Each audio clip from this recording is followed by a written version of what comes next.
Give me the cue.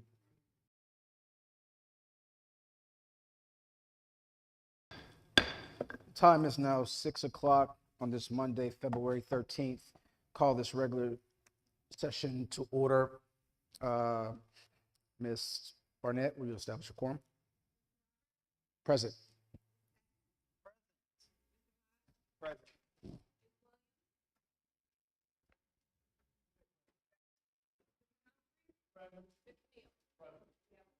All right, all rise for the Pledge of Allegiance.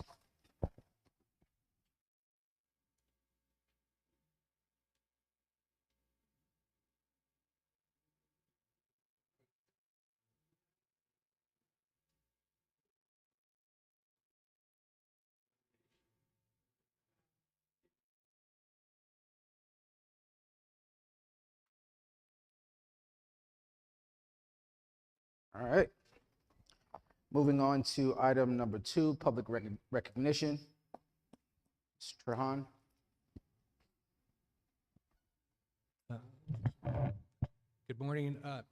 Good evening, Board President Roberts and board members. Before we get into our public recognitions, we do have a special performance in honor of Black History Month. We'd like to invite Ms. Palmer to come up and talk about what you're about to see.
Good evening, everyone.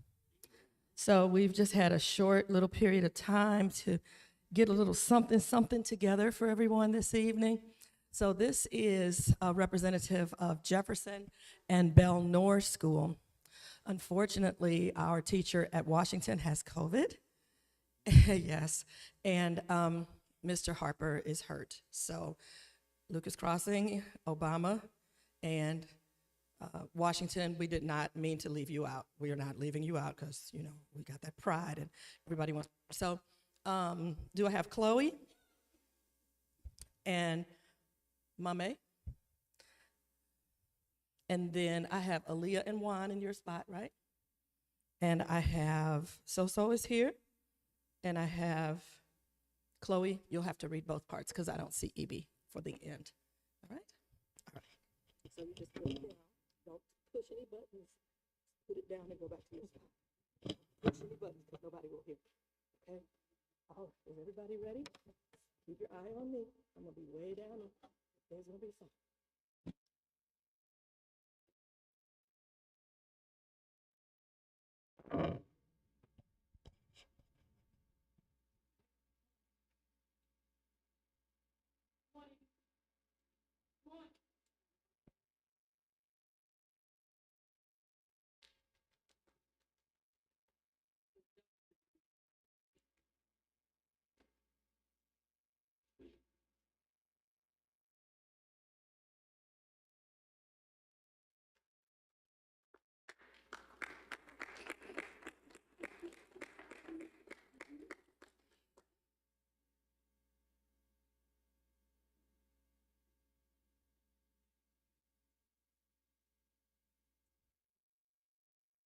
Tonight we will perform a jubilant spiritual in a jazzy way that we hope you will enjoy.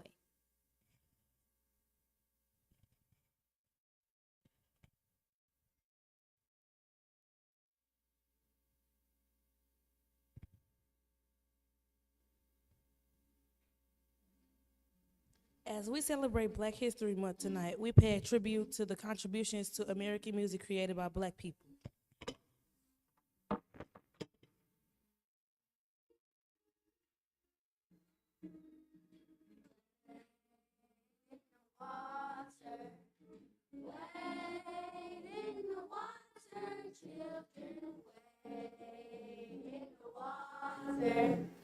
God's gonna trouble the water. Wade in the water. Wade in the water, children. Wade in the water. God's gonna trouble the water. The African American spirituals established one of the largest and most significant forms of American folk songs. Harriet Tubman used the song to tell escaping slaves to get off the trail and into the water to make sure the dogs couldn't sniff out their trail.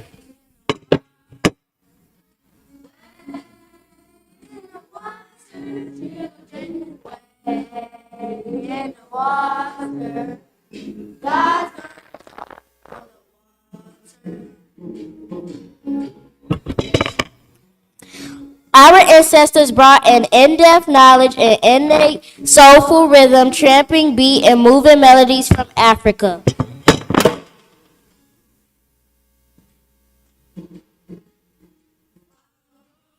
Follow the drinking Lord, follow the drinking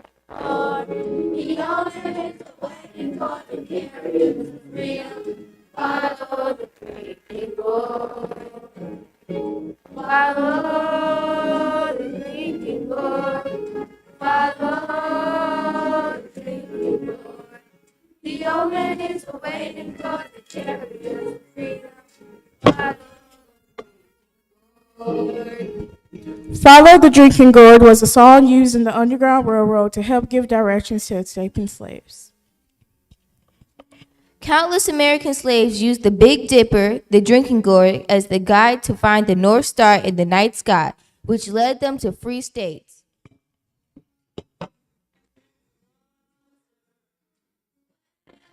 In the water, children, God's gonna trouble the water.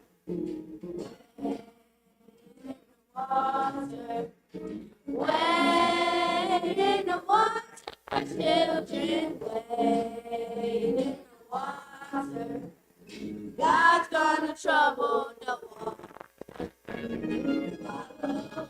Follow the drinking Lord, follow the drinking Lord. Be up waiting for the carrier. Follow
Somebody slipped out of their costume here. Give them a big hand. They did a great job.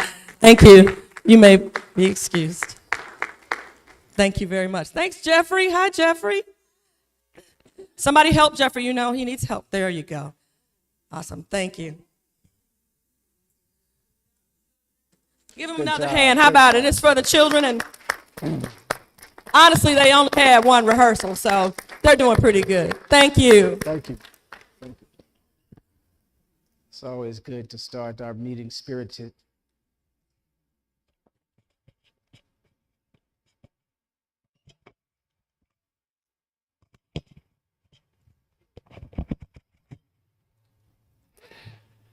So not to put pressure on the rest of the evening, but that's going to be a hard act to follow. So you'll have a lot of work to do.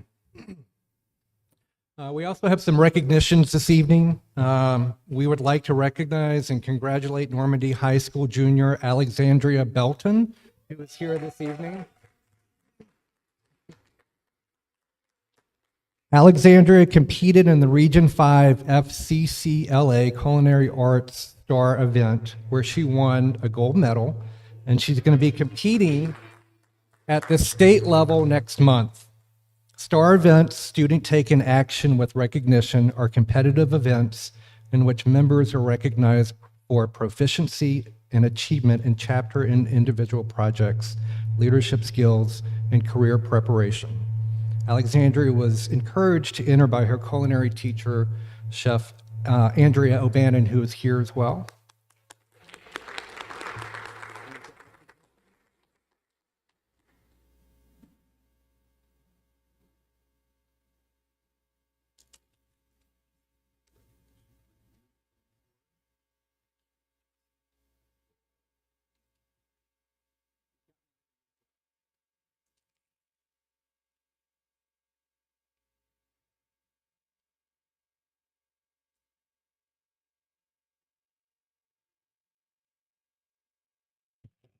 Y'all.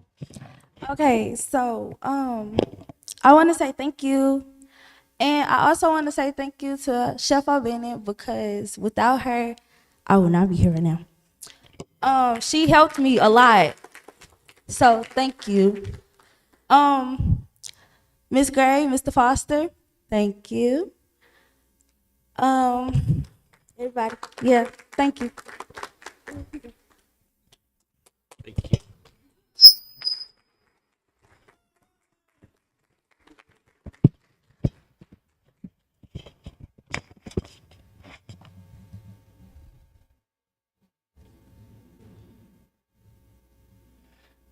And before we move on, if family members who are attending here as well, if you would mind standing up, we'd like to recognize you as well for being so supportive.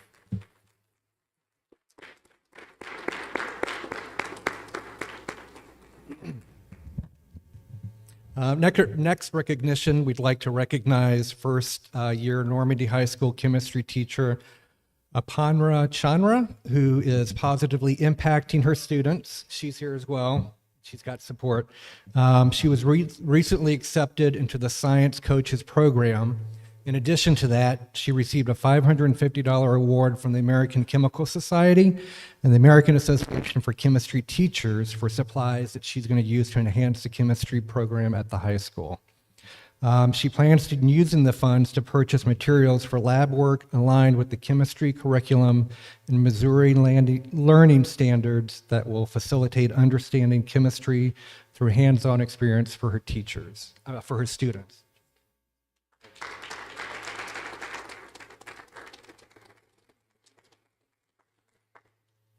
Thank you, everyone. This was actually a surprise because I've been teaching math for so many years, and when Dr. Stockman asked me, can you support the science department? I'm certified in chemistry, but I had no clue how to teach it. And, I started in summer when I was working in the summer program. He took me out of Algebra 1 and said, okay, you have to start teaching chemistry and physical science. And then I was kind of lost, and I just, went around surfing. And on Twitter, I saw this, user who was using this site. And then I just started surfing. And my husband said, your homework never stops. I said, what to do? I have to teach a new subject. So it was interesting when the kids said, you are teaching math. Why are you in chemistry? I said, I don't know. They put me there, so I have to do my best here, too. And I think my students have helped me really build up this program, because I think science is a very neglected field in the high school right now, and I'm encouraging these kids who never liked math to like math and science, help them think critically, foster their problem-solving skills, and I think it'll help them in their life after the high school, and also have real-life experiences. So I'm working with St. Louis Community College, their outreach program. I just reached out to the St. Louis Aquarium outreach program today, and they are also going to come and do some stuff with us. And in fact, Normandy has, because it's a Title I school, they had all the funds. And one of the teachers I would like to thank from the high school, Mr. Samuelson, he actually told me his sister works there, so why don't you go check it out? And I was checking it out, and look, I landed in like an ocean of, they said we have water. I said, fine, water is a molecule, so we'll study that, So that was something out of the blue. I have to thank my kids, my present leaders, for all the encouragement I get in the science work. We are only 2 teachers right now, but I hope we can get some more pretty soon.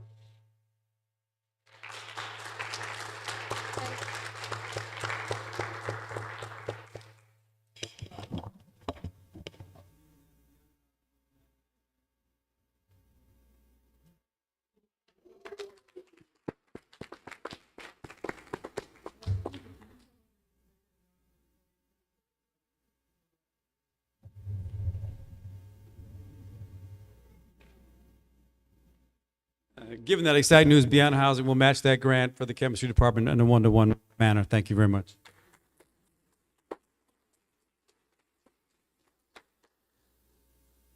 Is that it, Mr. Tron? All right, thank you. Thank you.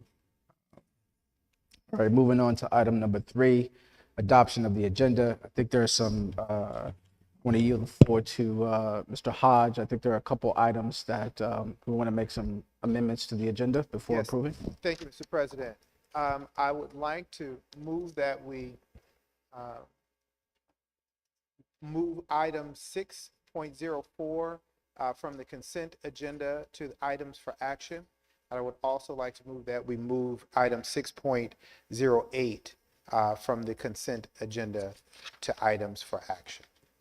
Okay, so that's 6.04 and 6.08 moved to items for action.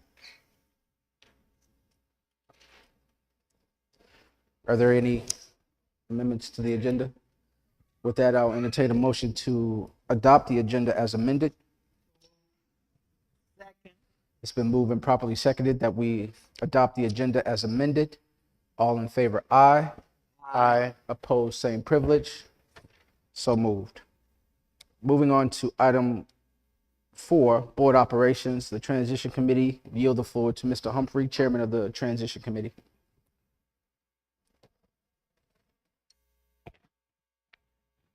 Thank you, President Roberts.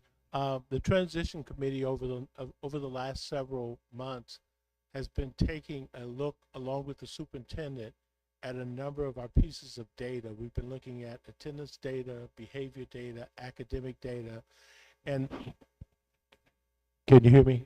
Is that better? Okay. Over the last several months, we've been looking at various aspects of our data. We've been looking at attendance data. We've been looking at behavior data. We've been looking at academic data. And one of the things that we will be looking at next month is that there is a group that's currently working within the district called Project Phoenix. And Project Phoenix is where virtual instruction is provided by certified teachers into various classrooms within the district.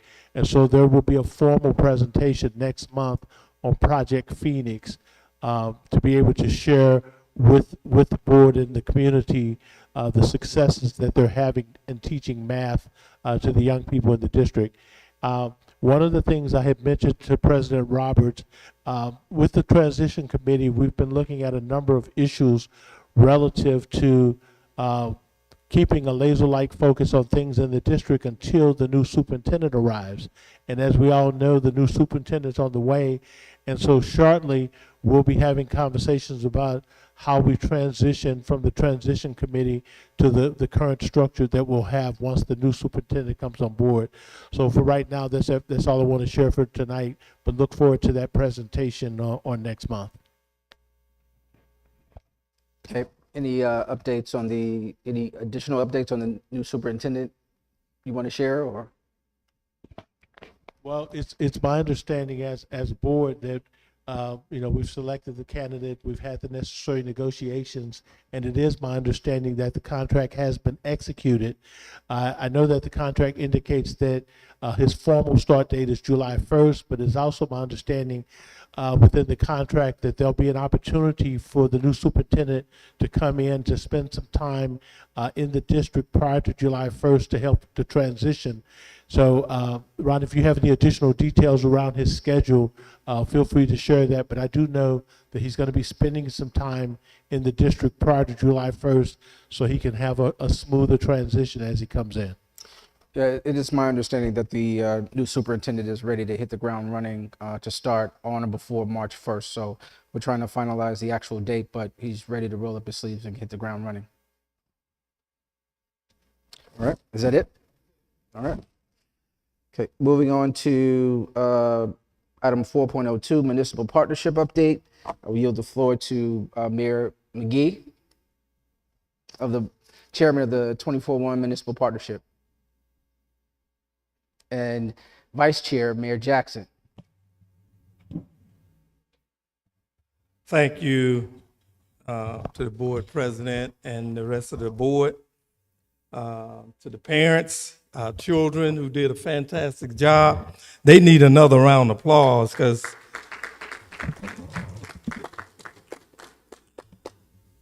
this is all about our children. And I just want to thank those that traveled to Jefferson City, the parents, some of the people from Normandy, and our mayors. Would you all stand just for a minute that traveled to Jefferson City with us? We traveled to Jefferson City. It was Parent Day of Action Advocate Day. On January 31st, a group of municipal partners and parents of Normandy School Collaborative joined with St. Louis Public Schools and Kansas City Public Schools to travel to Jefferson City. While in Jefferson City, attendees was able to advocate for improved school safety measures and also mental health support. Meeting with lawmakers took place in regards to the effort of school privatization and the importance of holding charter schools to the same standards as the public schools. This has been a problem. Parents were able to share their personal experience and stories of being a parent with children in public schools. The day ended with a rally in the Capitol Rotunda that included municipal partners and parents speaking on their encouragement and support in public education. Lawmakers were able to join and express their support for the public schools. And we definitely going to support Normandy. Normandy have a lot to offer. And we as municipal leaders, the 24-1, we're going to take a lead role in our community in supporting Normandy School. And also Mayor Jackson, he going to come up, he always behind me, he always have my back. He going to tell you how we're going to support the new superintendent and Normandy School without merit. Mayor Jackson. Thank you, Mayor McGee. To the board and to all educators and community leaders and those of the community, I stand before you tasked with the task of telling you that we as the municipal partnership, we thank the board for making sure that the community was included in the seeking out of a superintendent, a qualified superintendent for our school district. So we thank you for making it an open and clear and transparent process. What we did as we found out who the last three were as municipal partnership, as we normally do, we do our own research on those candidates. And so we received many calls for all of the last three, some for, some against. There was not one that we didn't hear one or two stories about. And so what we do, as we do in all cases, we make sure that we do our due diligence and look into those things that that people brought to our attention. Now, I will say this, that we live in a time where it has become not what you can prove, but what you can say about a person. And maligning people's character and dragging people through the mud simply on hearsay is very dangerous, not just for them, but also for all those involved. If you drill down deep enough in any of our lives, you're sure to find something. But what we do is ferret it out, and we ferreted out what we could find, and we spent more time on the superintendent that was the candidate that was elected. And so Dr. Triplett, as he was elected, we looked into those things. We personally called him ourselves. We looked into those things. We looked for anything we can find. And as many that know us in the municipal partnership with Mayor McGee, myself, and the other mayor members of that partnership, there are not many who can dig deeper on anybody than we can. And so all the stories that we looked at on the candidates, we found no inter-off memos, no news clippings, no newspaper clippings, nothing to support what was being said. And so we have to say that that story is a story without merit. If we can't prove it, we can't say it. And you have learned the partnership well enough to know that if we can prove it, we have no fear of saying it. And so we ask that we have to be asked that all the community, all of our leaders, be careful of the rumor mill. Don't let people get you involved with tearing your own school district down while they're trying to build up. So we ask that all of us, when the new superintendent comes, get real nosy about everything. That's your job. Let's all get real nosy, but while we're being nosy, let's roll our sleeves up and help everywhere we can and do all that we can to help our school district, because that's most important. Our children's success in the classroom is most important. We need test scores up, so we need to surround them with as much support as we can. And so the municipal partnership, on behalf of Mayor McGee and the rest of the partnership, we are here. We are here. You can call on us. We'll come for whatever it is you need us to come for, but we need to all pull together. This is not about politics or power moves or none of that. It's not even about adults. Right now it's about kids. And if we can't make a difference in the test scores of these children, it doesn't matter who you brought in. We're going to have a problem. But if we work together and pull together to help our children, our parents, our educators, more than anything, that are in the classroom, we could get some positive outcomes and be looking back on this day saying, I remember when it all turned around for the good. Thank you for hearing us. Thank you. Thank you, Mayor Jackson. Thank you, Mayor McGee. As a part of the municipal partnership update, also, we share a strategic partner with the municipal partnership of Beyond, members of Beyond Housing, another one of our strategic partners, to give an update on some of the services, the wraparound services that are being implemented at the district here. Miss Carrie Collins and Julia Beinke, sorry.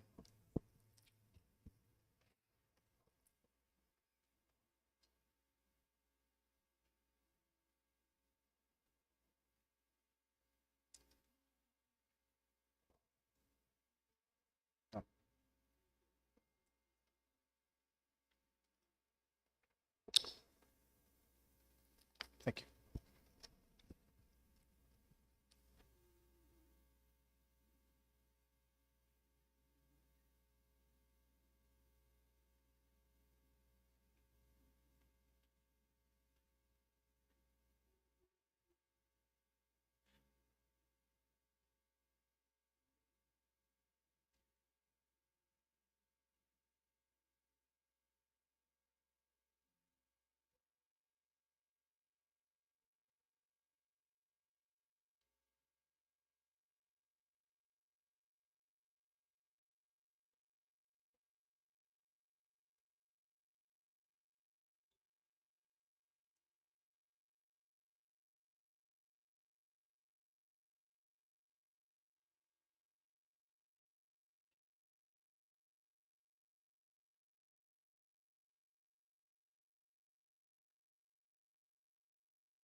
Good evening. Hello, Board President Roberts, board members, and the Normandy Schools Collaborative community. I am Julia Beinke, the manager of Wraparound Coordination for Normandy Schools Collaborative. Thank you for welcoming my colleagues and I to share an update on Wraparound Coordination. I'll begin this presentation with highlights of my initial findings coming into this work and our response to those findings, including next steps, and then our Senior Director of Education, Carrie Collins, and I will share in presenting why we do this work, documents I've designed for public use, and the formal documents for wraparound partner work and service to Normandy students and families, including a standard MOU, partner evaluation documents, and a current standing document. And then we will be ready for any questions that you have.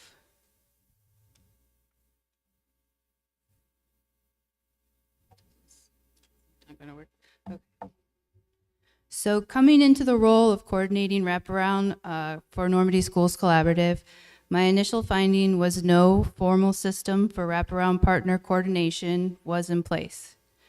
There was a lack of efficient lines of communication and gaps in information sharing. There were no accountability measures or processes and no opportunity for input from community members and wraparound partners. The priority needs of Normandy School Collaborative were unclear, and specifically to wraparound coordination, an unbalanced task delegation regarding wraparound coordination.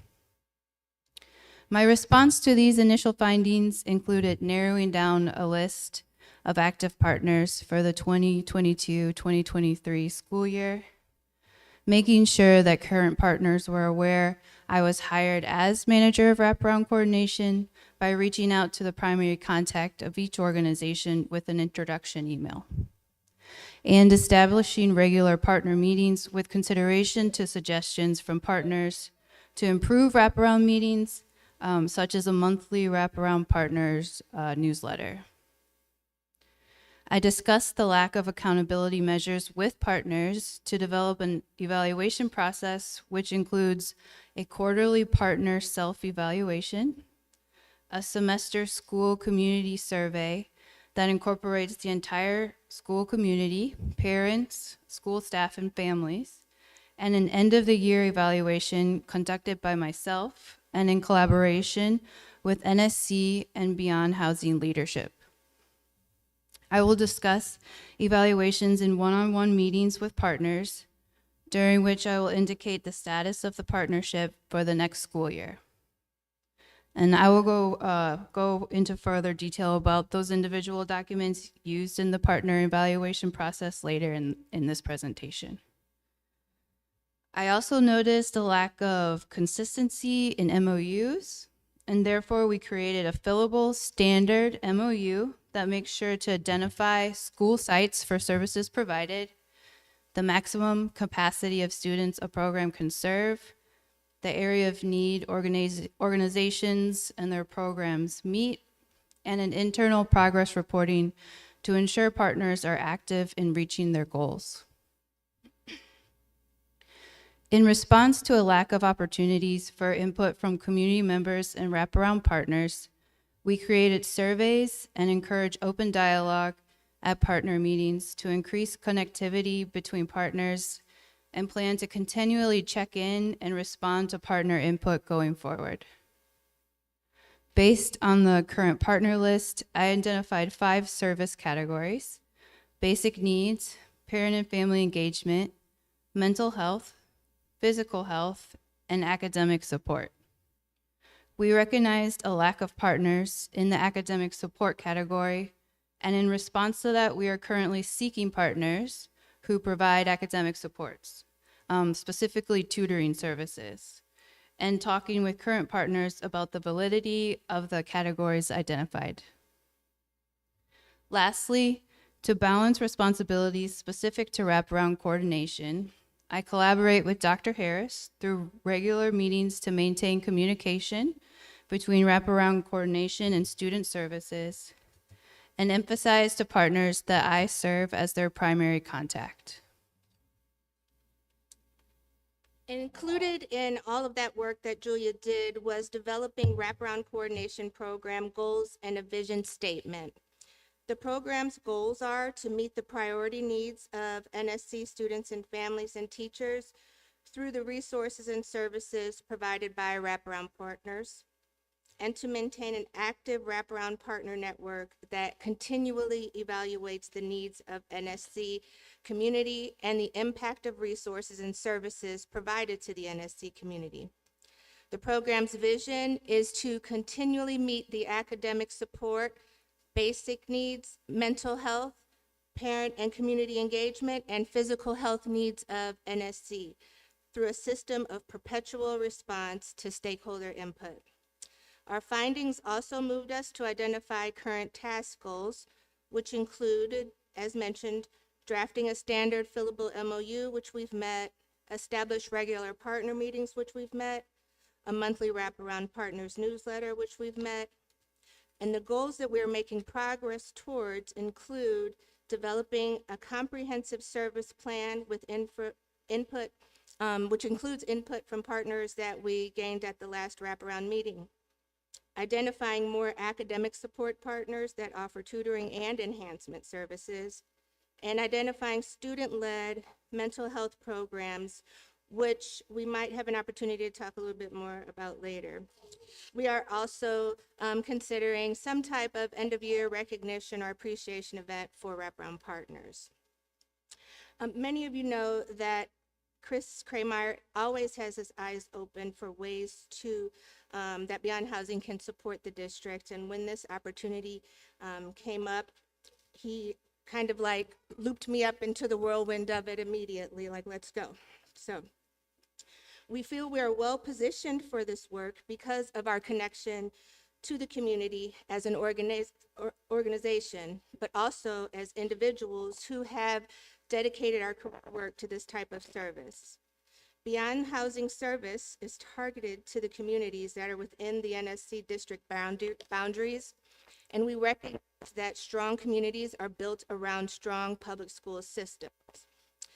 We, and by we I mean Beyond Housing staff, NSC leaders and staff, want serving students and families taken seriously to be a priority for wraparound partners. Like when they get extra funding, we want their first thought to be, how can we improve and expand what we're doing in Normandy? We want wraparound partners who are really about this work, who are intentional about meeting the needs specific to this community. Partners who recognize that what they do in other districts might not suffice in NSC. When the Beyond Housing Education Department teams members talk about Normandy, emphasize that we're down for Normandy. We have Viking pride. If there's an above and beyond in this work, we keep pushing the boundaries of those further and further, and we want partners who are 10 toes down for NSC as well.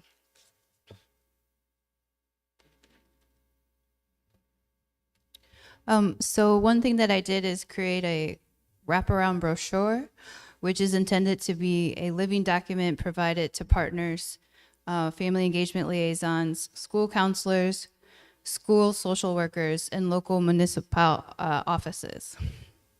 We also hope that this will be posted on the district website and available in school offices. The next graphic on your printout, this is an example of the service summaries we have created for each school. They will also be living documents available to all district employees and wraparound partners, and I intend to update this monthly. On the next page, you'll see a list of all the wraparound partners and the service categories that they engage in. Some partners are listed multiple times because their services and resources extend beyond a single service category. When we looked through board docs for MOUs, we sometimes had a hard time identifying of the formal partners. And we noticed that there were some commitments that were not specified that we felt should be, such as assurance of funding, duration of services, and the number of. We intend for a standard MOU to allow board members to know exactly where to look for what they want to know about partnerships.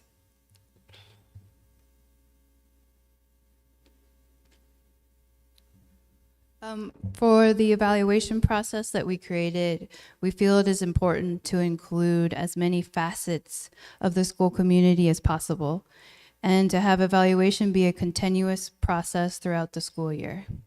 We also want evaluations to be meaningful in informing continued partnerships.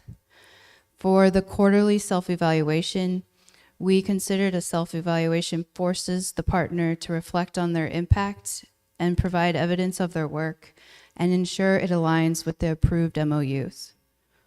The semester school community survey, a hard copy of the semester school community survey is provided for your reference. It lists all the partners, but these will be school specific when provided to the school communities. And then for the end of the year, end of the school year, partner evaluation, I researched various evaluation documents and considered components of successful partnerships. When collaborating on this evaluation with Normandy and Beyond Housing leadership, I'll provide context for each area of evaluation for each partner.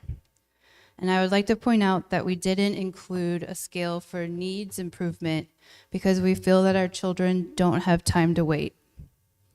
The next page in your packet gives a snapshot of the responses we received from partners to questions proposed by Dr. Harris, so that information about partners' impact can be ready for school district leaders. We use responses from these questions to complete the current standing document, which was proposed by Dr. Petty as an additional audit for partner effectiveness. This document is updated quarterly, and the next time that we will send out a request for information from partners will be on March 3rd, and it will include a fourth question regarding their capacity to serve. So after leaving you with all of this to absorb, we also want to mention that we intend to start talking with current partners and seeking other partnership opportunities about meeting the needs of Normandy teachers as well. And as of now, our thinking in those needs would be primarily staff well-being and mental health. And we recognize that this could also lead to other areas such as financial assistance during crisis. And so we'd like to thank you for your time this evening, and we're ready for your questions. Thank you, Ms. Beinke. Thank you, Ms. Collins. Any questions from the board?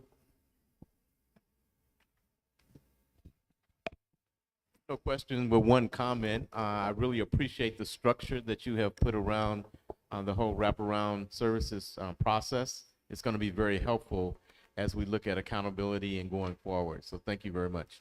Thank you, Mr. Neal. Mr. Humphrey?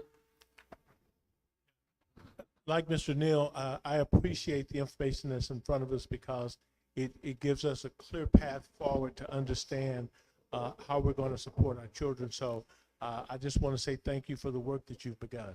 Thank you, Mr. Humphrey. Ms. Sheila Williams. Funding source. I'd like to know how many of these are associated with the Children's Services Fund, for example, because they also have a evaluation process. So I'd like to know that kind of thing. And we're not funding them. Evaluation process, the evaluation form. It says the manager would do it, would do that. Would it be helpful to also get this kind of information from the school people who are actually using the programs? Yes, Okay, ma'am. That's all I have. Yeah, so Julia attends school board advisory committees at the Children's Services Fund. So she has connection to them in terms of who they're funding in the district, and we can certainly get that information to you. The evaluation, there's a semester evaluation. End of each semester, we intend for that to go out to the school community, including staff members, parents, school administrators, everybody in that school community. And then for the end of year evaluation, that will certainly be informed by the quarterly and semester evaluations throughout the school year as well. Thank you, Ms. Williams. Mr. Hodge? Also wanted to thank you so much for your diligence in this process and refining it.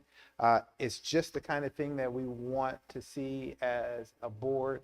My questions are really related to how we onboard organizations, how are we deciding who will become providers in our district, and then the offboarding.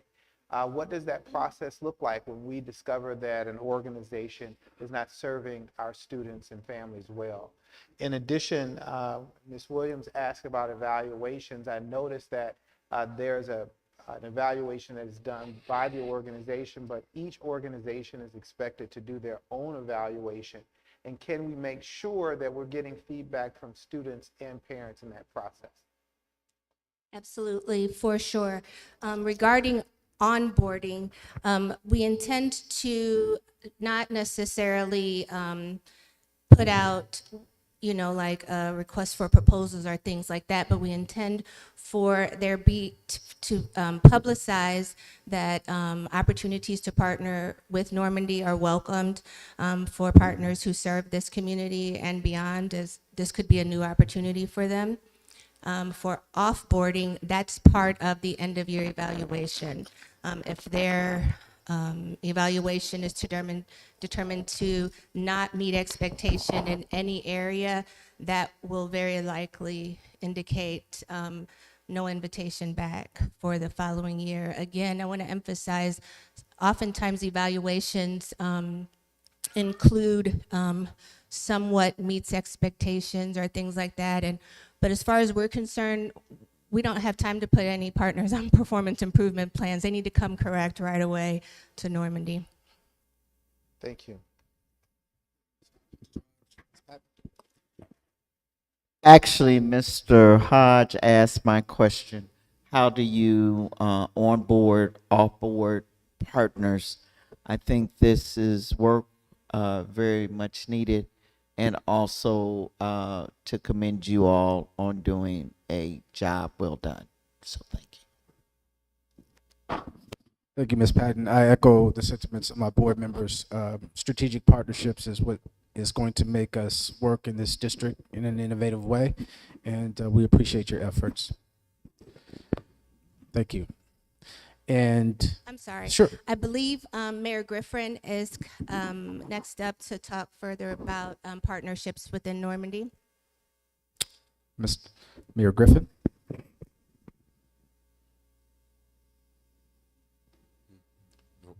How you all doing?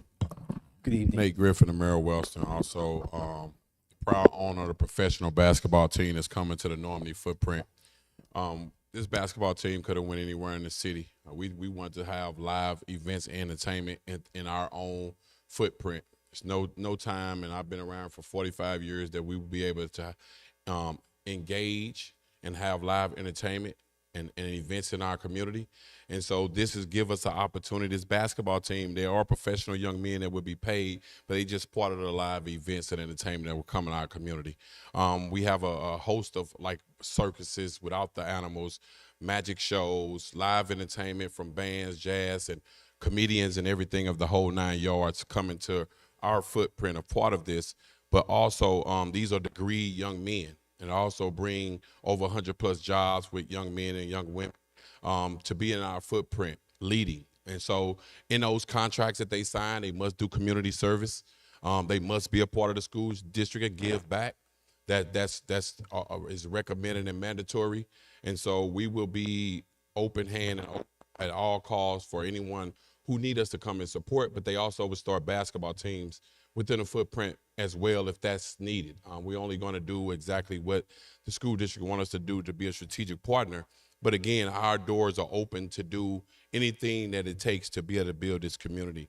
And so we just want to be a part of that. And so this team is going to be strategic in the way that we build our community and support our community as well. Our game nights are theme nights. The theme nights are like anti-bullying night, cancer awareness. We have mental behavior health night, financial literacy night, credit repair night. And so those nights are going to be where we specifically focus on certain aspects, but also we have resource providers that's going to be at these home games. And so if a mom or a family need utility assistance or rent assistance, we have it up at booth 204 up there where they can just go talk right to those resource providers in our community and be able to help to build our community. And so we want to be also with this, bringing alive entertainment events, want to be able to provide the resources to our community that is desperately need. We always trying to find resources that's out there, and they're out there, but it's always hard for our community to find them.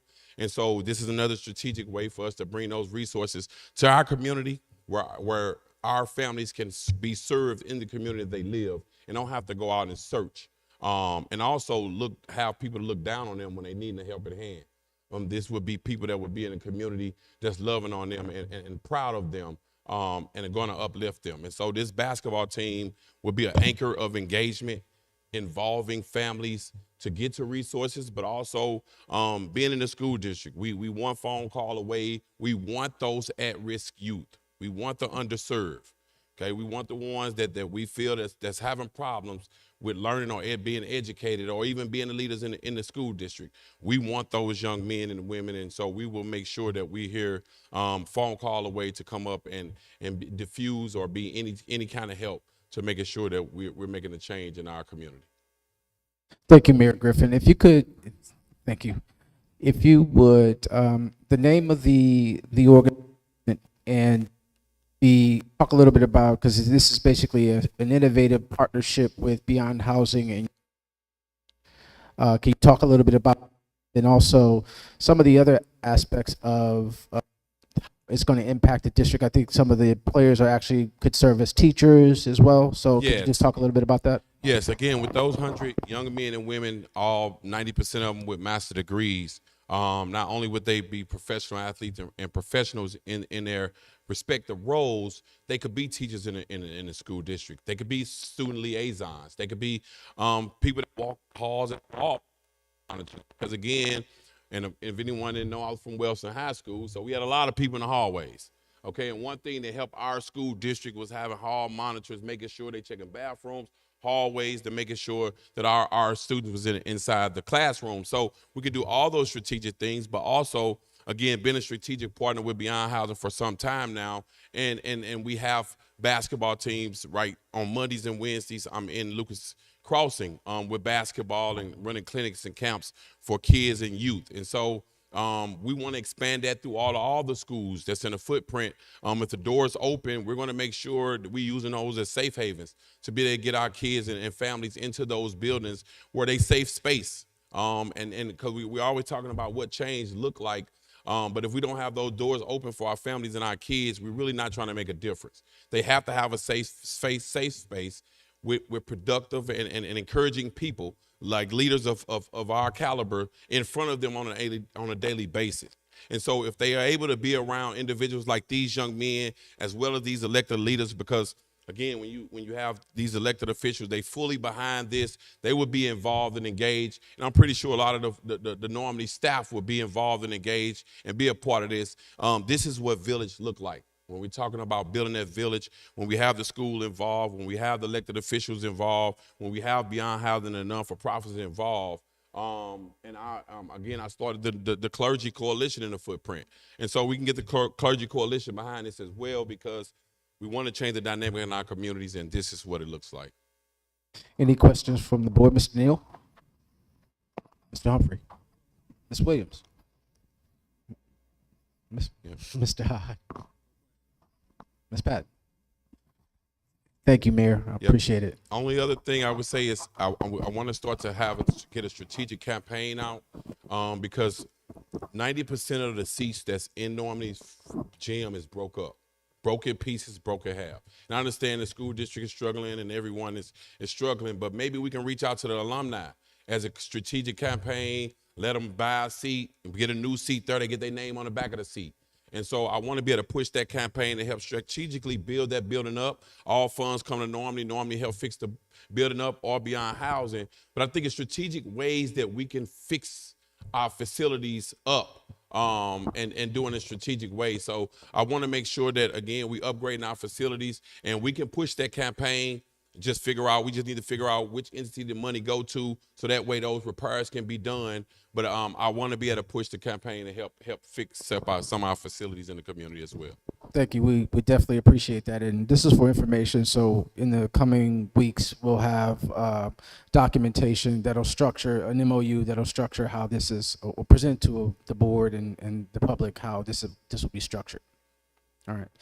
Speaking of strategic partnerships, moving on, we also have Dr. Sean Joe, who's here, homegrown STL, is going to present information for us as another opportunity for a strategic partner in the district. Dr. Joe.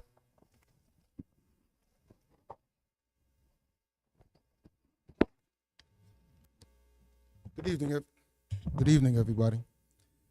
Also, as you see here, I'm not accompanied by myself. I'm with Jasmine Joe.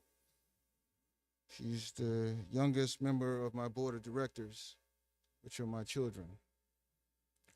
So I want to thank you all again Mr. Board President, Ms. Patton, and the rest of the board, and everyone for just a brief opportunity to introduce Homegrown STL, particularly our life coaching program, as a new possibility of partnership with Normandy school communities. So what is Homegrown STL? Homegrown STL began in 2015, focused on Black boys and young men in the city and county of St. Louis. Over that time, we have reviewed most of the literature that says what works to support children, particularly school-age children, as they go from adolescence to young adulthood. And what we've come up with is pulling all the best evidence out there that's together that says executive coaching for children can really be very helpful if it's longitudinal. That means it's with them over time, from 1 year to 5 years. That you have to have the capacity to be able to follow up in between the cracks between dreams and opportunity. There's a lot of good things, as you heard, that are out there, but we know that we found out that if you don't have the right level of follow-up that can bring resources in a personalized level to tailor those to children, it's very difficult for them to navigate both access to services, to navigate the opportunities that are out there, particularly what you don't know, you just don't know. And if it's not in your family circle, you just don't know. Meaning if you don't know that this is the right time for the SATs, ACTs, if you don't know this is what you need to do to fill out a job application because someone cannot help you, if you don't know that your social emotional health matters and access to counseling, not because you're depressed, because you got a lot of things you need to process. So this is just a brief introduction, and I want to go over what the Homegrown Life Coaching Program is about, hoping that I can share a little bit with you in this brief time that I have, and come back with a formal presentation so this board can really understand both the science behind this, the impact on how these sort of programs impact school retention, impact emotional health, impact job readiness, because it provides much more time on task, minimum of 90 minutes plus a week with each child. This is personalized executive coaching. It's not mentoring. What's the difference? A mentor is much more informal. This is a trained, paid employee that we want to be able to work with school districts to say, this is an additional staff member who extends the reach of your services and care. It extends what teachers can be able to do. They go to the homes, they go to the community centers, they go wherever, but they're trained with expertise, particularly in how to work with Black boys and young men. Bringing together all that scholarship that says this is what is important, this is how you support them. This is very different because you have critical new expertise specialized to work with them and to invest in them and to help to support all these services that you heard today to make sure that the follow-up is there and the families can follow up and they have support that really comes to them like a concierge level of services. So what do life coaches do? They help them navigate, they help them do goal setting, and again, if needed to be, they could be trained to deliver direct social emotional learning and care or other areas of expertise. So again, these are paid employees. It's a model that can be done with training someone from a high school degree all the way up to a master's degree. Here's the wonderful thing about this, that you have a partner and an opportunity for partnership to help you go after the dollars, and you have a partner that would help you to supervise them free of cost, to make sure they continue to get professional development training free of cost, to make sure they have the best access to what works, continue free of cost. And it's built on an infrastructure that has built-in evaluation. Are they moving on track for reading, for math, any aspect of literacy, social emotional health, and again, following them over time. That means life coaches work with them starting by age 12, and our goal is all the way through high school. This is a major investment that we think our Black boys and young men need. Without this level of intentional investment in their care and relentless outreach, again, we will have success, but will we have transformative success? That you're not moving 50, you're moving a larger cohorts of your children to go from adolescence to young adulthood, to make sure that they're healthy, because life coaches will make sure that they meet a checklist of things that is important. Dental, vision, checking up on the things that I would do for my daughter, and we all want for our children, but these life coaches will help be a partnership with parents to make sure that it happens for their children. And then also working with the organizations that deliver care. Not everyone treat our children in the best way, giving them the best things at the best time. So we're also working with organizations to make sure that their referral standards, if you get a referral, how quickly do you respond? Are you working on the 21st century infrastructure that allows you to respond carefully? God bless them. So I know this is a short and brief introduction.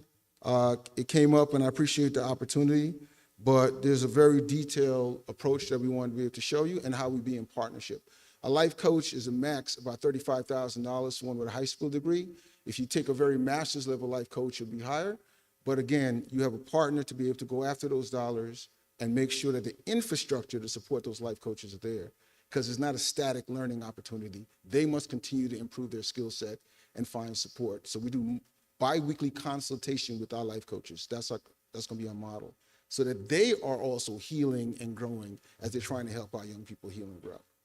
So, and the last thing I would say is that we know the challenges for our children go way beyond the classroom.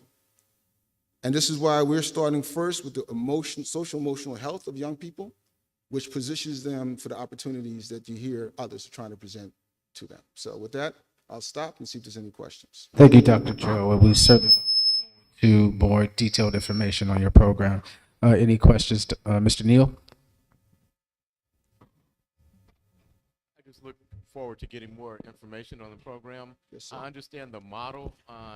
Perhaps in the future you could talk a little bit about some of the areas that you have been successful in, and some of the, I don't know if you've been in other districts or you've worked with other collaboration type of settings, but if you could talk to that, that would be great. Thank you.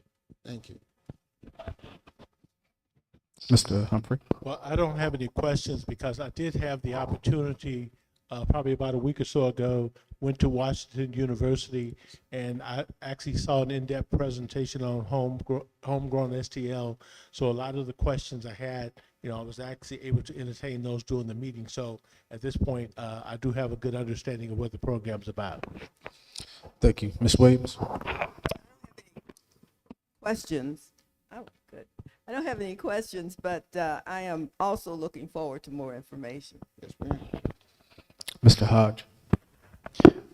Well, I have a lot to say about this gentleman who is before us today.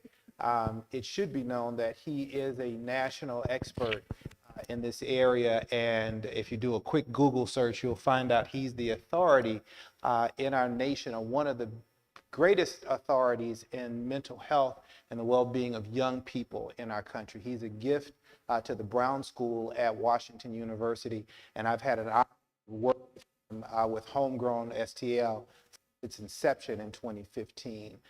This is a diligent effort that a ton of research has gone into over this time period. Dr. Joe, you are proposing something that has been quite a challenge, and I would like to hear in your next presentation, who are these life coaches? Because we're asking them to do something very big here, and the relationships that are required to do that is quite extraordinary. So I'd love to hear more about why and who these people are who are going to take on this yeoman's task. But thank you so much for being here tonight, and thank you to your board chair also for being here. She's very patient. Thank you, Mr. Hodge. Ms. Pat? In full disclosure, I co-chair the regional steering committee for Homegrown STL. So definitely very intimately involved with this endeavor, which is sorely needed in our community, especially if you've been paying attention to the news of late. Thank you. And Dr. Joe, I've had the opportunity to observe you near and far and your commitment to your work, so looking forward to additional information and an opportunity for a strategic partnership. I want to thank the board for an opportunity to come back. We'll coordinate that, and I've taken down your questions, and we'll be responding accordingly. So thank you. We welcome you back. Thank you. Thank you. And to the board chair. Okay. Moving on to item number 5, interim superintendent update. Dr. Ryder.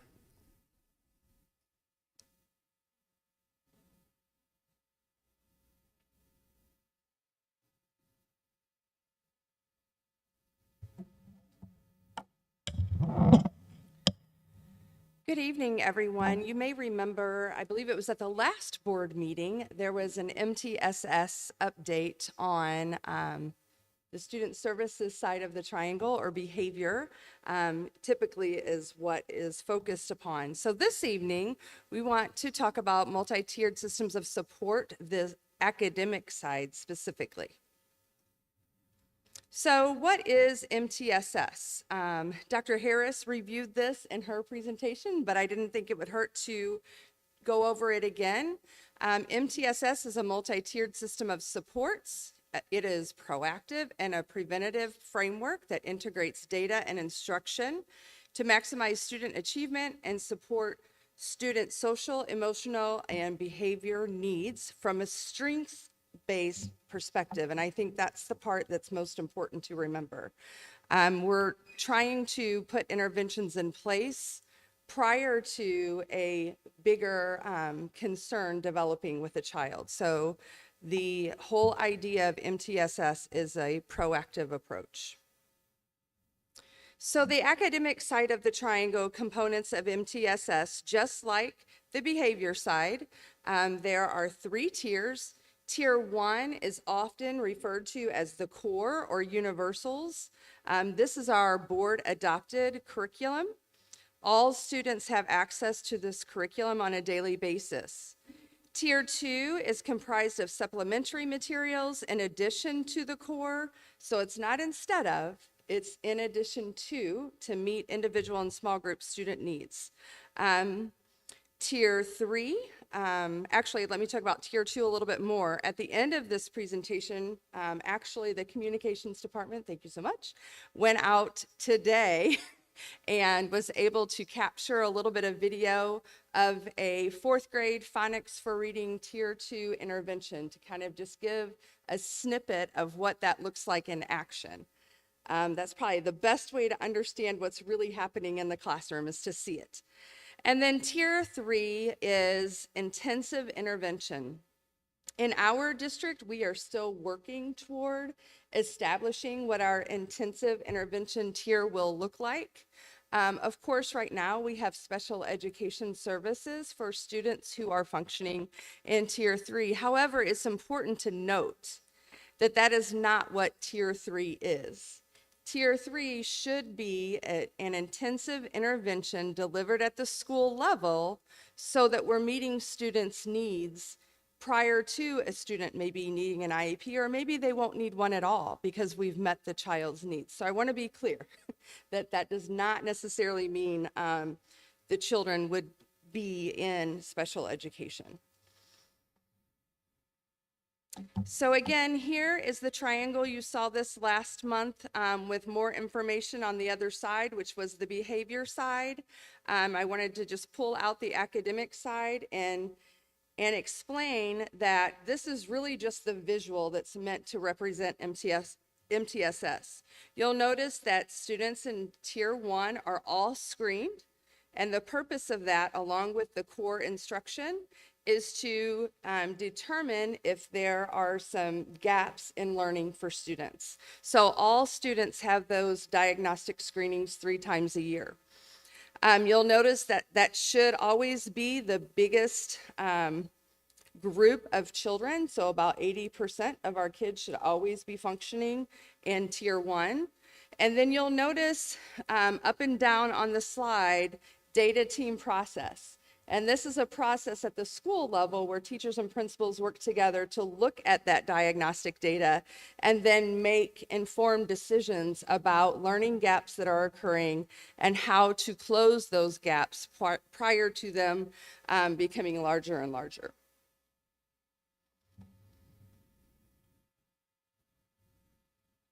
So the next piece is to talk just a little bit about our current screening information. You know, I've shared before in board meetings that we have the iReady diagnostic assessment. We take that assessment 3 times a year, in the fall, then again in the winter, and then again in the spring.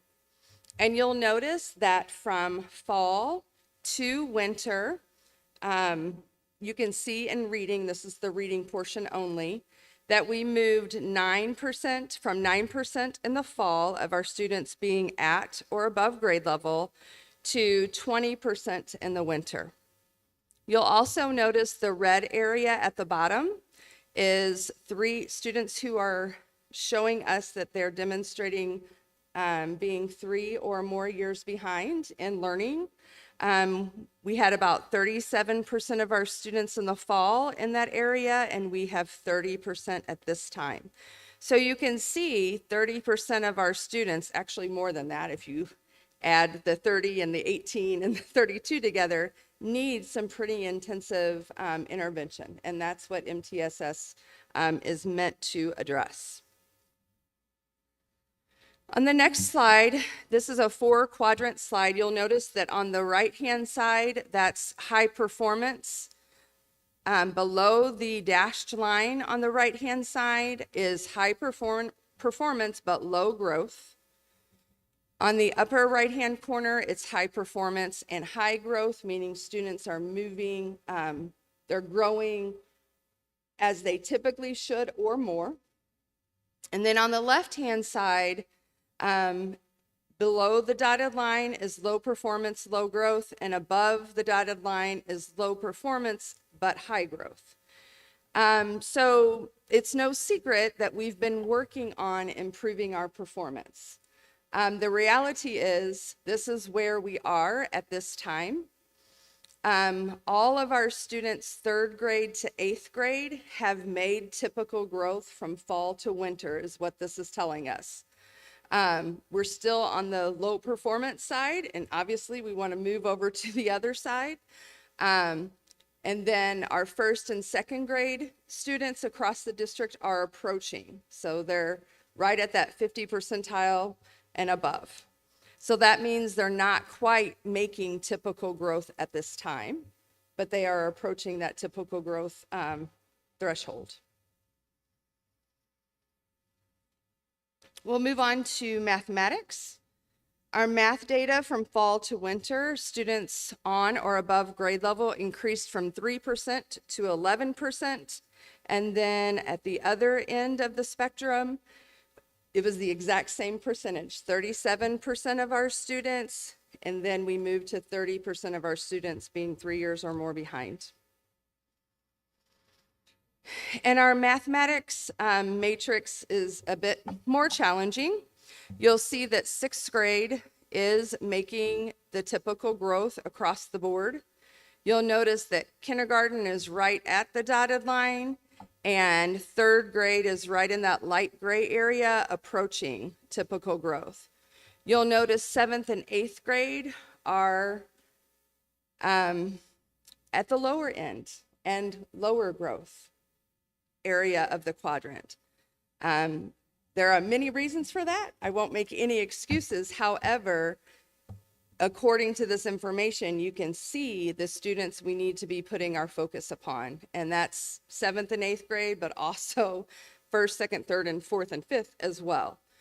I will say that Project Phoenix is helping to meet needs of 7th and 8th grade students, and when we have the opportunity to have a certified teacher in every single classroom in front of our kids all day long, all of the time, and mathematics specifically, I think that also will help us to grow our students faster. So you'll see by this information how critically important it is to provide a structure of support for our students, because the core academic information and material that we're offering is not specifically meeting all of our students' needs. So, what are we doing about that? This year, actually it started last year, but this year it's a little more defined and specific. We have implemented what we call Block B. Block B is for ELA and math. It's a 60-minute time slot in addition to the core instruction, so it's not instead of. So students should get their core instruction in reading and math, and then they should get Block B in both reading and math as well, every single day. So The activities in the block are aligned to our current curriculum and the state standards. Again, I said it was in addition to the 60 minutes of core instruction, and you'll notice that students spend approximately 20 minutes in groups that rotate. You'll notice one of the groups specifically is a teacher-led small group, which means that teachers are using the iReady information from the diagnostic assessment, determining where the skill gaps are for students, and then they're using the resources within the platform to meet individual and small group needs, and that's what you're going to see demonstrated in just a moment. And then in addition, on this screen, you'll notice a list of resources that teachers can use for Block B. But I also want to highlight two items. First, the math prerequisite report. This past summer, the math leads and director worked to align the state standards and the curriculum learning targets to the available iReady lessons that were prerequisites for units of study in the Navigator curriculum. So for example, if you have a 4th grade student, or we'll say a 3rd grade student, who is learning multiplication, but if they're missing some prerequisites to learning how to multiply, the gap is already there. So the question is, how will they learn how to multiply if they haven't learned how to add, subtract, etc.? So those other skills prior to learning multiplication. And so what this report does is it tells the teacher exactly what those skills are that a student needs to have once the teacher gets to that unit of study. So the whole point of this report and the activities that teachers are given are to fill in some of those gaps with students who are struggling along the way before you get to that particular unit in 3rd grade or 4th grade. We found that to be helpful in Block B for mathematics. And then finally, I would like to show about a 1 to 1.5 minute video that was taken in a 4th grade classroom just today to demonstrate Block B in a 4th grade reading classroom. This is phonics for reading. In the video, you'll see students working independently, either on their iReady personalized learning or a teacher assigned task. In the small groups, you will notice specific phonics instruction, and the teacher is Miss Bradford Wilkerson at Belnor.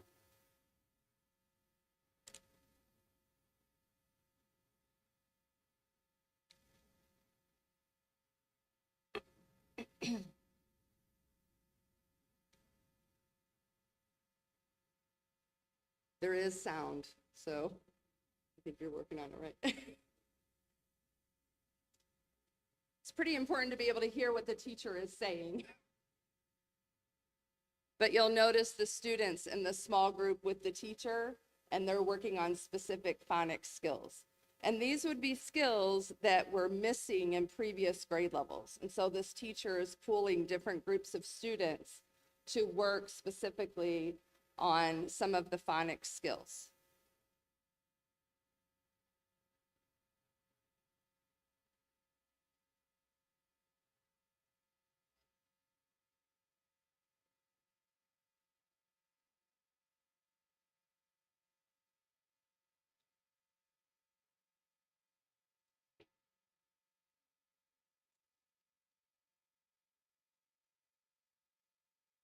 I'm not sure if we're going to be able to get it to work or not, but you can kind of see the teacher, she's using her hand. There you go. CK. Very good. What is the FSU? How does your mouth feel?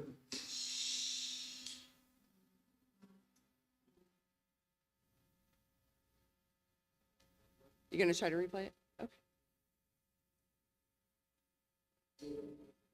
So this is the independent area of the room.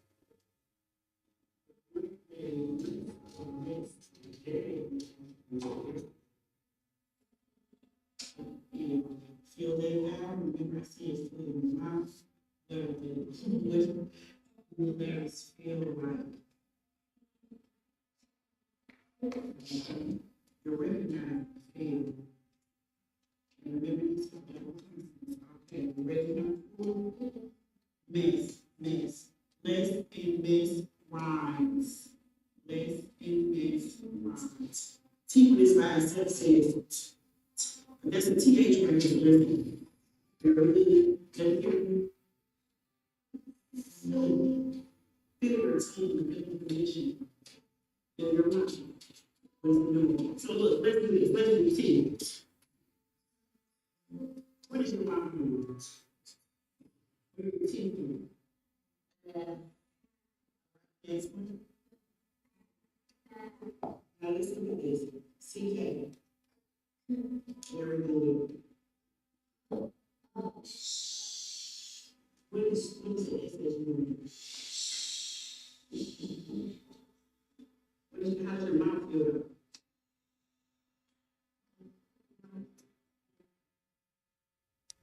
So again, that's just a tiny snippet of what you'll see in a Block B for instruction. But the important things to notice are that there are students working independently. And then you'll notice you saw two different groups. You only saw a few seconds of each group, but you saw the teacher working with two different groups of students. One group was working on rhyming words. The other group was working on blends. So that's Block B.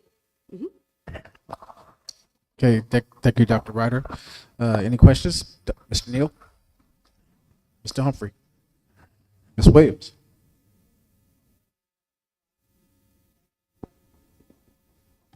So Block B is the intervention time for students. So it's based on the diagnostic data that is received from the diagnostic assessment that's given for students. And then the teacher uses that data to determine specifically where the learning gaps are for either individual groups or individual students, groups of students, et cetera, to go ahead and provide that instruction independently with small groups of students. Yes. Of the whole group, yes.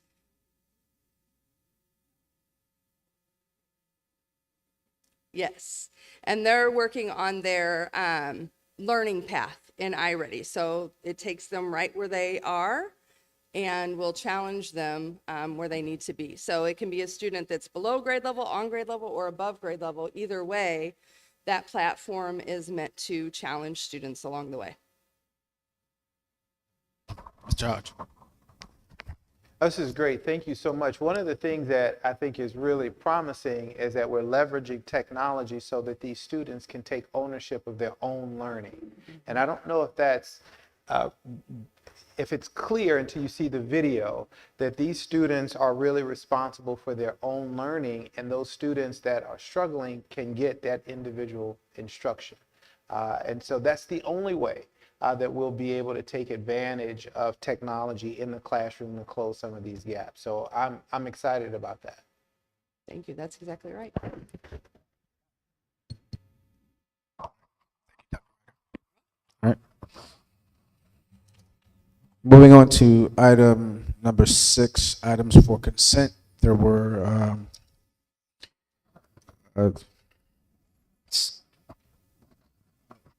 there were 6.01, 6.02, 6.03, 6.05. They're presented on board docs. You had an opportunity to review them. There were some questions. Are there any, at this point, with the exception of those items that were removed, for items for action, I will entertain a motion to approve the consent agenda items. It's been moved and properly seconded that we approve the items for consent. Any discussion? Hearing none, all in favor, aye. Opposed, same privilege. The ayes have it, so moved. All right, moving on to items for action. So under 8.01, KAI, I think is here. So I think Marcus, it might be appropriate to hit the 6.04, 6.08, and then lead into 8.01, which fall under the KAI category. Is that okay? Okay. Thank you. Mr. Marcus Mumey with KAI. Good evening. Thanks for having me back. So we'll start with 6.08. That is the agenda item for the quad sidewalks and drainage improvements at the high school. So for those that aren't familiar, with KAI, we're the construction managers for the Prop V improvement program at the high school campus. This item is related to an ongoing issue with drainage in the quad. So go ahead and flip the slide. You can change the slide, or do I advance it here? Okay, thank you. So this item provides drainage modifications and the removal and the replacement of, this is the wrong selection, of sidewalks and roads per the civil engineering drawings that were given to us by TRI. It changed because the existing sidewalks and the roads have broken up over time through age and usage. If you've walked the high school campus recently, you'll see that traffic from vehicles and tree roots and other items have caused the sidewalks to crack. I've got some example images in here. That's not the right one either. This file name starts with 6.08. So the sidewalks have been moved by the trees and vehicle traffic. Folks enter the quad in vehicles from the Viking Street gate, and they drive up in there for deliveries, furniture, maintenance, other things. That traffic has damaged the sidewalks, settling, and in the past, there was a series of canopy systems throughout the campus. That removal has caused differential settlement and patches and other things. There's been areas of asphalt patch as well. I'll show you some photos when we get the slideshow up.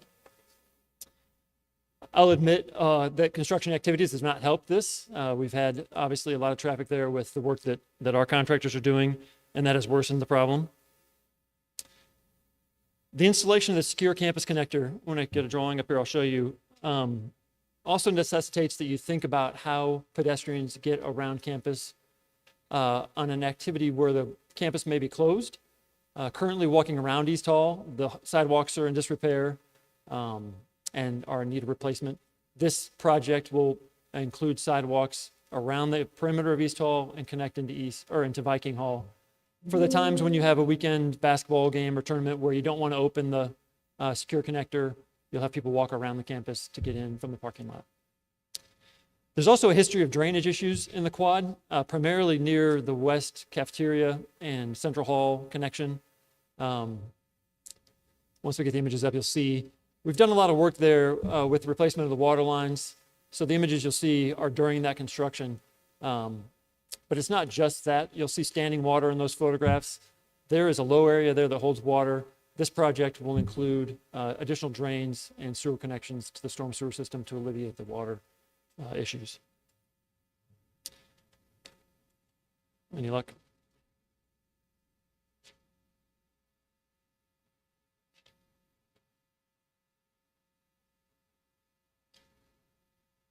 There you go. Yep. Okay, go ahead and you can go forward up to see, start seeing photographs. Keep going. Stop there just for a second. So this is the existing sidewalk plan. Those sidewalks would all be removed in this project and replaced with the next slide. You guys not have it on your screen? So that's the new sidewalk layout. We've also asked the architect to design specific pavement sections to allow vehicle traffic to cross it. So you still will be able to allow delivery vehicles onto the quad, but we'll actually differentiate the areas to drive by a different crosshatch on the pavement. That'll hopefully keep folks driving in the right spots and not busting up your thinner sidewalks for pedestrians. It'll all look the same to the user. The drivers will be able to see the difference. So here's an example. You can see the panel directly in front of the image here is the corners cracked up. That's pretty typical of most panels throughout the campus. Every one of them's got damage like this. Go ahead and go to the next slide. This is harder to see. About halfway through the image, somebody's actually cut a drain across the sidewalk and inserted a trough drain to try to alleviate some of the water problems that happen in this area. This is an asphalt ramp. It's hard to see here, I realize. This is the, I guess it would be the south door to the West Hall. on the south end of the cafeteria. There's an asphalt ramp there that's been built up to slope up to the door to have a ramped entry. There's a number of holes there in the sidewalk that have been patched from canopy removal in the past. Again, it's just a number of areas that are deteriorated to the point where they need repair. Keep going. More of the same here. And actually, you can see the asphalt aprons on the side of the sidewalk. All of this stuff moves differently at different times, so it creates different hazards for walking. Next image. And this is the image of the drainage. So that standing water there, that's not just because we're doing construction. That standing water is there pretty regularly. This correction will install new drainage in that area to get that water out of there and eliminate the ponding. Any questions? Any questions? Mr. Neal? Mr. Humphrey? Ms. Williams?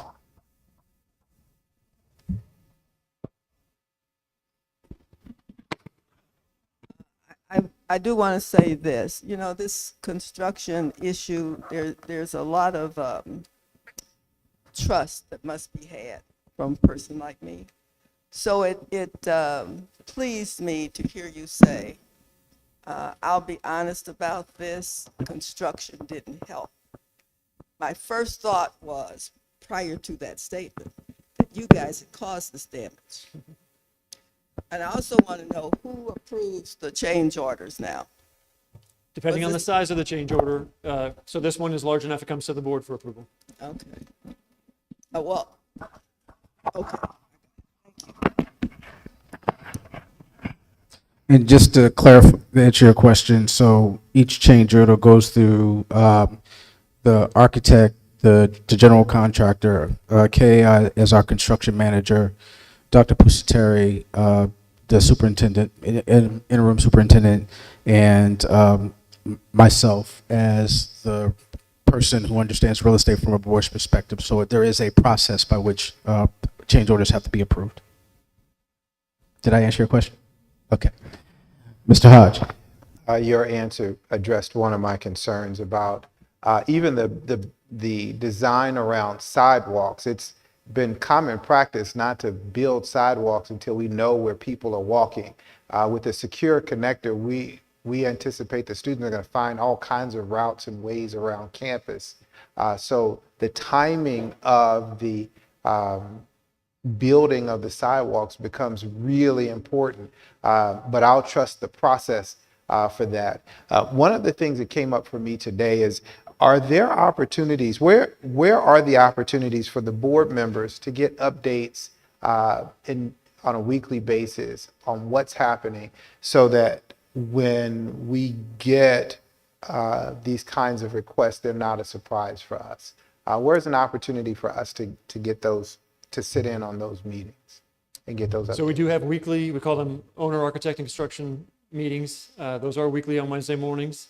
Mr. Humphrey and joins us.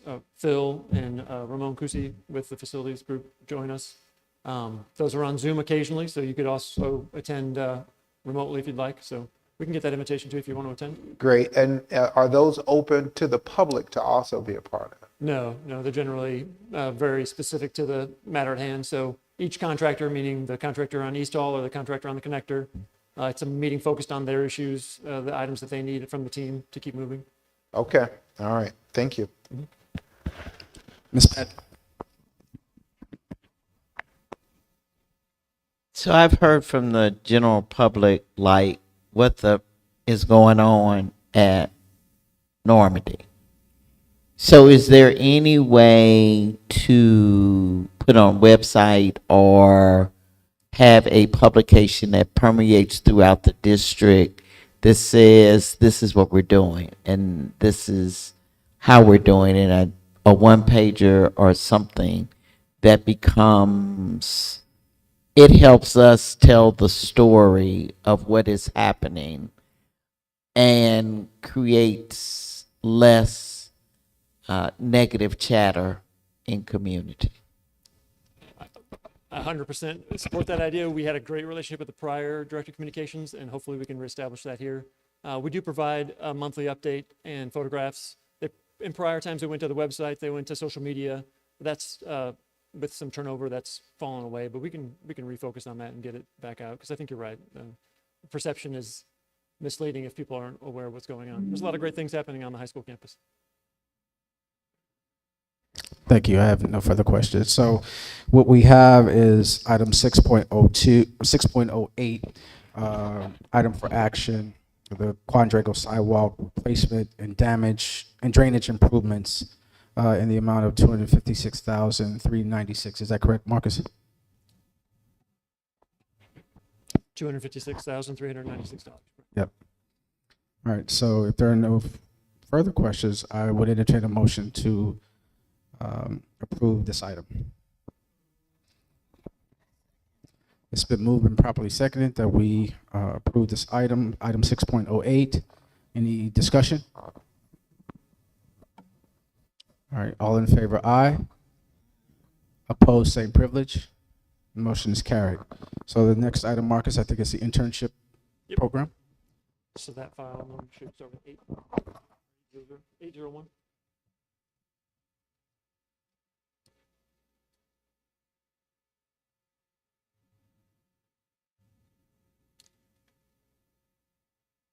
So when we started the prop fee bond program over a year and a half ago, or nearly a year and a half ago, we had committed to the district to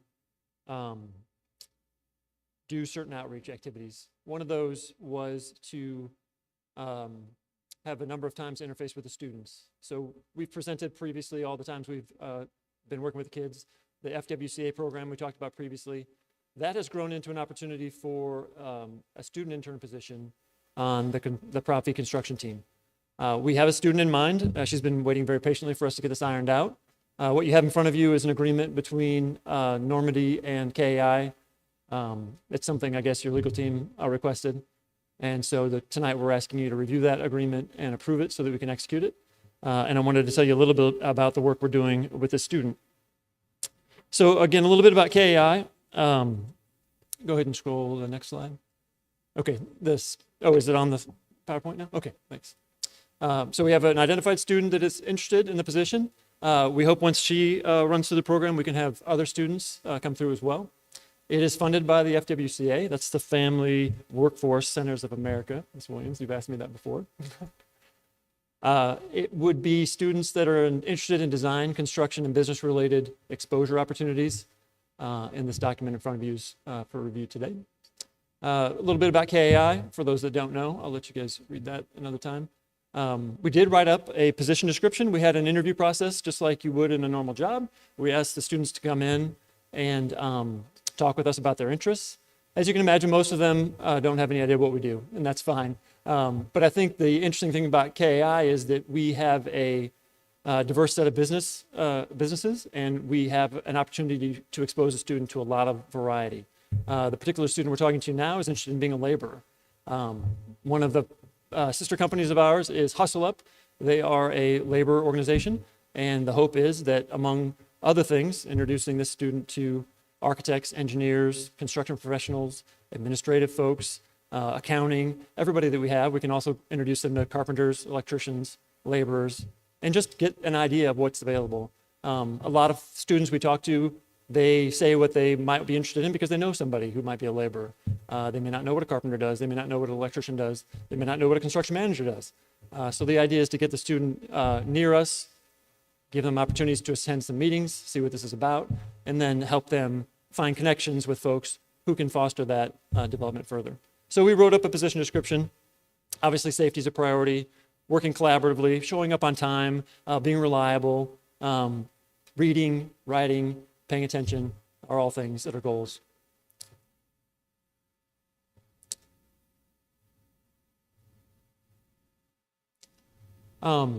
So we want to provide the student exposure to design and construction career opportunities, leverage our team for exposure, and then assist with next steps. If that's alignment with a trade organization like the laborers, the carpenters, electricians, school connections, even connections to people who are in our organization who've gone through other schools, programs of study. So separate from that, I did want to also give you an update on another community outreach piece that we're doing. This is the alumni honor wall in the connector. So we've had a number of meetings with the group to talk about this, and just briefly wanted to update you all. This was brought up at a board meeting when we opened West Cafeteria quite a while back. The call for submissions has been released. I think hopefully you've seen it on the social media channels so that alumni can be nominated. And we have presented concepts, and we're in the budget analysis review session right now. We're looking for some cost feedback from our providers to inform the group on steps forward on potential designs.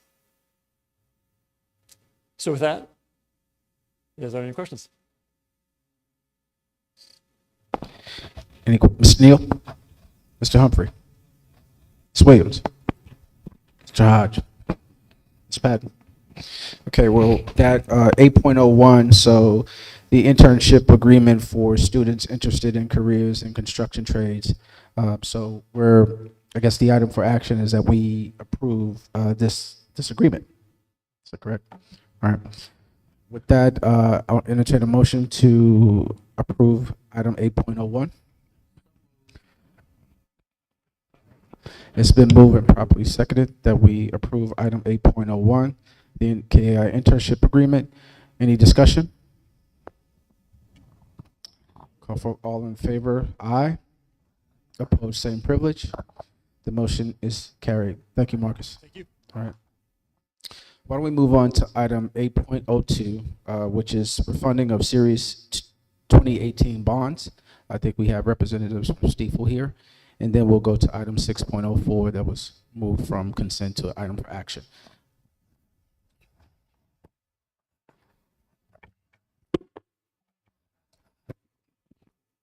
Good evening, everyone. My name is Lorenzo Boyd with Stiefel.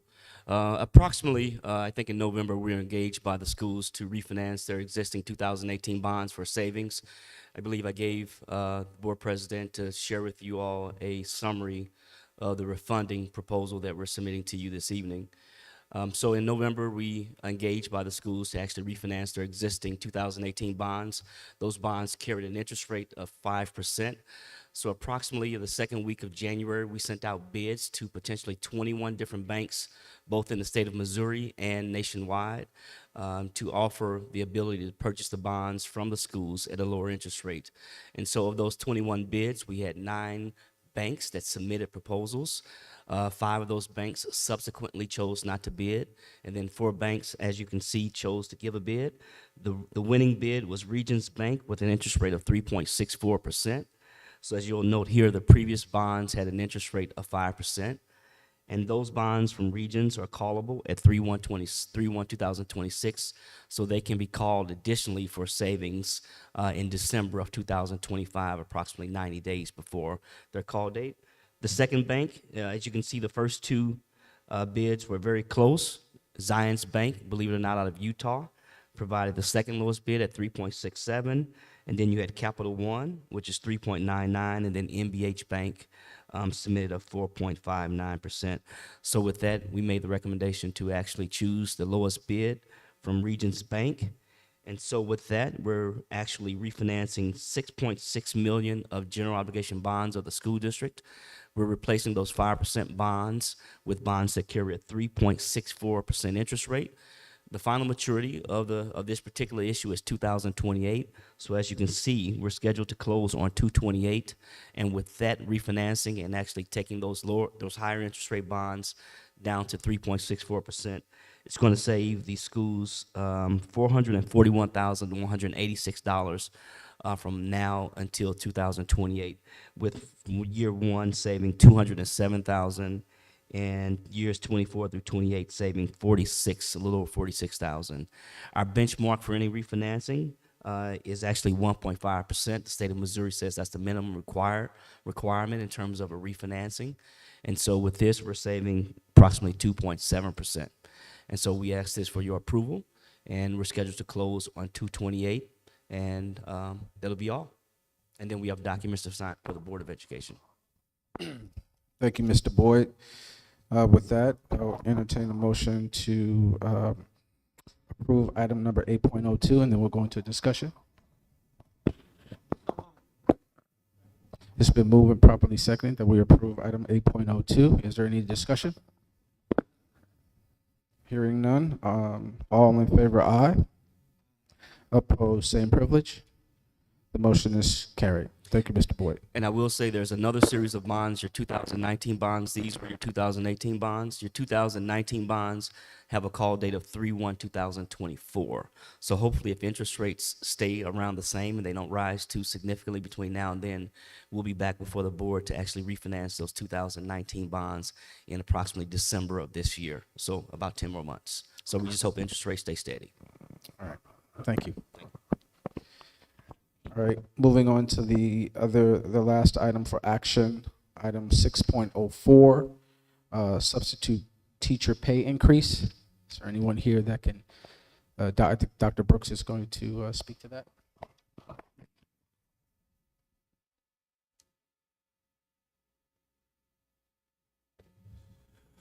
Good evening, President Roberts, Interim Superintendent Dr. Ryder, and members of the Board of Education.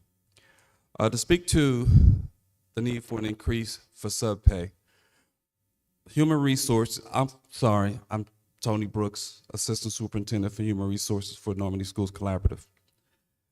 Human Resources, when it comes to personnel, we have two main focuses. One, retention. Two, recruitment. When you survey teachers in the building and you also survey building leadership, one of the biggest concerns is the lack of time given to teachers to plan. So if we talk about the impact that has on student achievement, it's very significant. How is that significant? It's significant because teachers, instead of being able to plan to have greater achievement with their students, they're put in a position as to where they have to supervise and try to educate other students. Now, there have been multiple opportunities where I've been in a classroom. Dr. Petty, he can attest to that. We've been in classrooms, and those teachers, you would not be able to tell that those teachers are not the primary teacher for that classroom.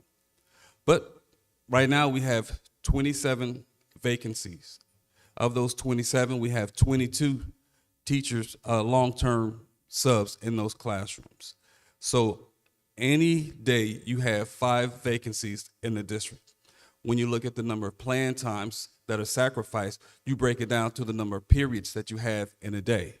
So if we have a vacancy and you have 5 vacancies, that's 5 vacant periods. You have 5 teachers who have to come in that classroom and sacrifice their plan time on a daily. Now that's just on a daily. If you look at Mondays and Fridays, where you have a lower attendance for personnel, then that number goes up. All right, so how do subs play a part of this? Having subs in the building gives our teachers an opportunity to plan and be with their classes, be with their teachers. Now, when you look at the rate, 2 of our biggest, I would say, competitors regarding getting substitutes, we have St. Louis Public, and we also have Ferg Floor. Both of them are offering $200 per day. In addition to St. Louis Public, they're offering health insurance. So this increase puts us in a running to recruit some of those subs who are working elsewhere. When I talk to them, and I'm always recruiting wherever I am. Whenever I talk to people who are interested, they always bring up, 99% of them bring up the only difference between working for Normandy Schools Collaborative and working elsewhere is the pay. So if we can increase sub-pay to be competitive, then I think that gives us an opportunity to give our teachers and our building leaders, give them an opportunity to focus on teaching their students and having an opportunity to plan. Thank you, Dr. Brooks. Any questions for Dr. Brooks? Mr. Neal? Humphrey? Let's go. Long-term subs, yes, sir. Ms. Williams? Hodge? I do have a few concerns. My biggest concern is that the last statement that was made about The only difference between working for Normandy Schools Collaborative and another district would be pay. And I'd like for us to differentiate that. May I clarify? Sure. What I was saying was the people that I survey, their only discrepancy that they have with working for a district such as Normandy versus other districts is the pay. So we have people who are interested in coming to the district. We have people who come to me and ask me, when will we be competitive with pay? So we have people that are working or pushing me to say, can we make this happen? So we do have people who are interested in working specifically for Normandy. Absolutely. And I appreciate that clarification. As a goal, I'd like for us to have another differentiator rather than just pay as a future goal. The second concern that I have is that we literally are going from $135 to $200. That's a big jump. And I've wondered if we've considered alternatives to making that jump, such as advertising and up to $200 a day pay for substitutes, and then having them earn that along the way. Maybe requiring consistency, which we know is a big challenge, and performance as an incentive. And maybe over a period of time, a quick period of time, over weeks, we could grow up to $200. I'm just hoping that there's some alternatives that we could consider instead of just blanket putting $200 out up front. And I don't know if we've considered alternatives, but I'd love to hear your response to that. Yes, sir. We have considered alternatives regarding advertising. Right now, we are about to work with Fox 2 News, and we've also talked to other news stations where we will be doing just that, from print to having on-air interviews. Also, next week you'll see billboards advertising for Normandy to recruit. We will focus on personnel, we'll focus on teachers, but we'll also have other positions that we'll be recruiting. Lastly, Dr. Petty is working on a relationship that we will be able to be on air on the radio station. So we're doing a lot of recruiting in all different media. The difference is in us working towards that, our teachers, who we are working hard to try to retain every day while we're working towards that, they are getting tired, frustrated, and we want to show that we are putting forth some type of effort now to help them. Not to say that we're not working towards trying to get that, but since August, and that we're now in February, this has been I'm going to say it's been a crisis. And the teacher shortage isn't just a Normandy issue or Missouri. This is nationwide. But if I have a concern, being assistant superintendent for HR, I want our teachers who are here to know that we are listening to them, and that we also are willing to make sacrifices to ensure that they have an opportunity to help our students. So, Dr. Brooks, I want to be really clear here. I'm talking about this number, $200. If it is just money, then why would we just match what other districts are doing? Why wouldn't we pay $205, for example? That means that we would fill every vacancy we have because they're only choosing for money. That means that we would get everybody, right? So my question is, have we considered how to implement this $200 a day cash offering to subs, right? If it is all about money, why don't we just pay more than everybody else? well, I support paying more than everyone else. I support going with the 205. The $200 is literally just putting us in the game as to where we are being competitive. So I don't disagree with what you're saying, but again, the the potential candidates that I talk to, unfortunately, their primary concern, 99% of them are saying it's the money. Some may say, of that 1%, some may say it's distant. Some may say I'm only interested in subbing at the elementary level or the secondary level, but primarily that's literally all it is. So if there were other avenues, I'm open to it. But if we're trying to again recruit subs who can come in and ideally be effective and give our teachers some relief immediately, I'm advocating for the $200 right now. I'm not opposed to working up to that, but again, as long as we're working up to that, we are not filling those classrooms if we're paying $150, $160, $175, $180.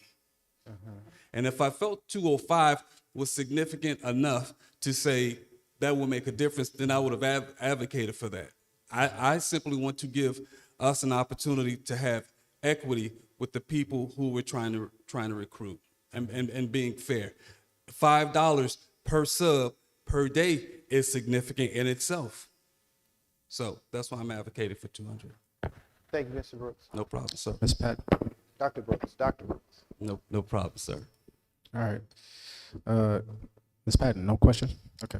I have no questions either. So moving on to actually 6.04, I'll entertain a motion to approve substitute teacher pay increase at $200. Correct? Across the Yes, board. sir. Yes. Yep. So with that, I'll entertain a motion to approve. All right, it's been moving, properly seconded. Alex, you get that? Okay. That we approve item 6.04, substitute teacher pay increase. All in favor? Is there any discussion? Any more discussion? All in favor? Aye. Opposed? Same privilege. The ayes have it. So motion is carried.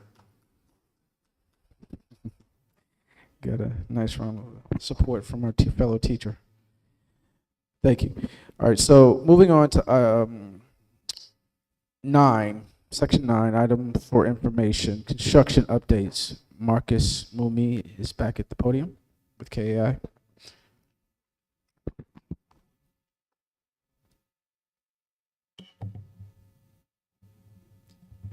So I'll keep this brief. This is a similar presentation we had given in the past about the progress on the Prop V projects.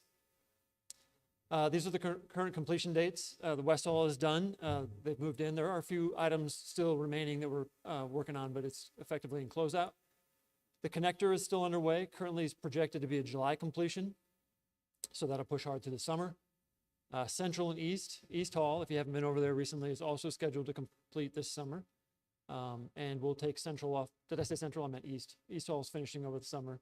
Central will come offline during the summer and be under construction for most of the next first semester.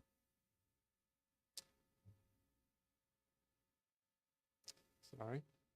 So that's what it looks like. The shaded area there is the summer. The top project is the connector.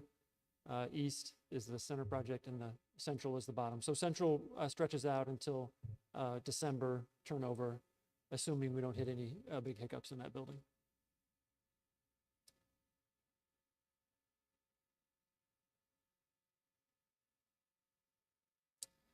Some progress on the connector project. I'll just go to the photos.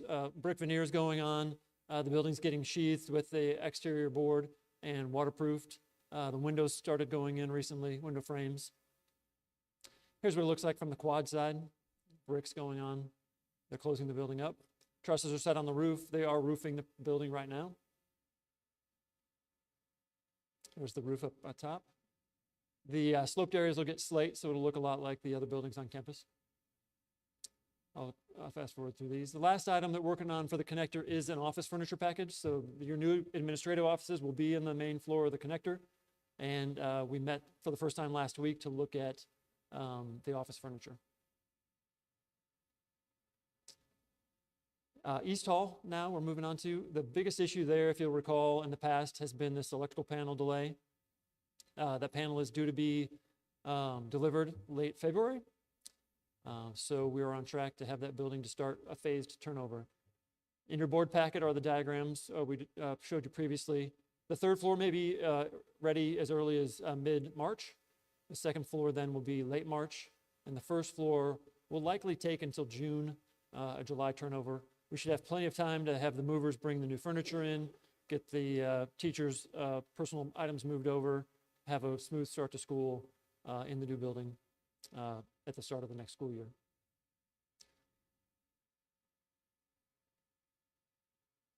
Central, we intend to begin work there in 6-1 right after school gets out. That will start with abatement again. We have the abatement team on task to work double shifts and weekends. That will get them out of the way as quickly as possible for the contractor to begin their work. A lot of this material has been approved as part of the East project, so we expect this will run smoothly. The electrical panel issues at East should be a non-issue here at Central because we've got these items on order, they've been on order.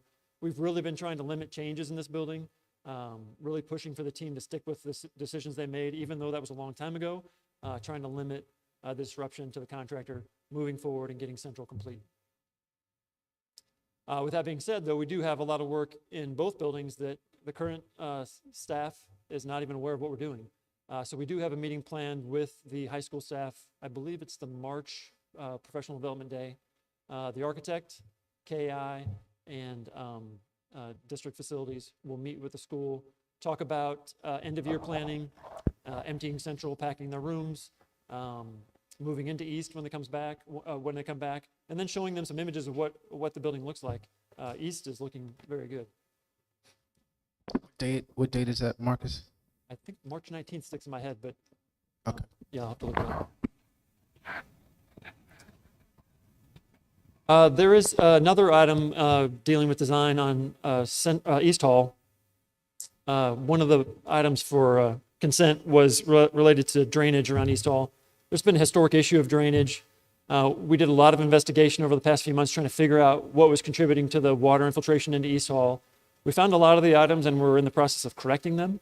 But in the process of investigating it, we believe that the inlet pipe into the MSD service in the street is higher than the MSD pipe.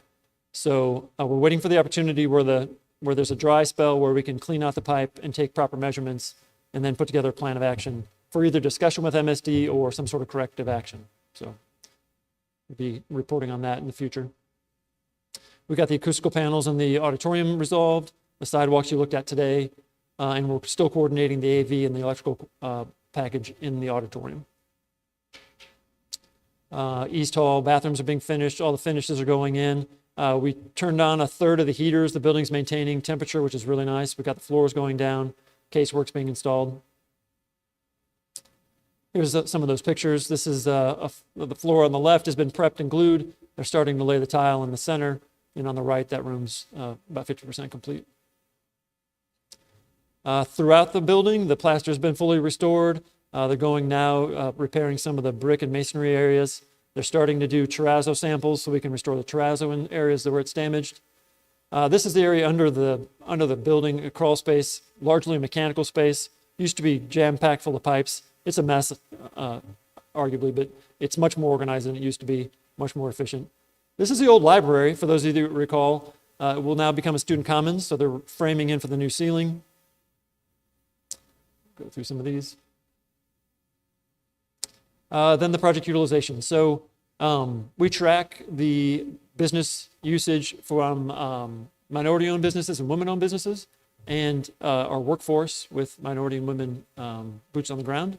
Currently, we're at 35.5% minority-owned business participation. That means over 12 million, almost $13 million have gone to minority-owned businesses. They're listed here with the projects. Similarly, women-owned businesses, we're not meeting the goal there of 5%. We're at 2.92%, and we're getting about $1 million to women-owned firms. Boots on the ground, minority workers is at just about 17.5%. Female workers, just short of 2%. So our overall combination workforce is 19.2. Your goal is 35. It has been a struggle. Comparatively, the NGA project, I have it on there, they were at 23% at the end of their project. So it's a workforce issue that everyone's aware of. And that's where we are today.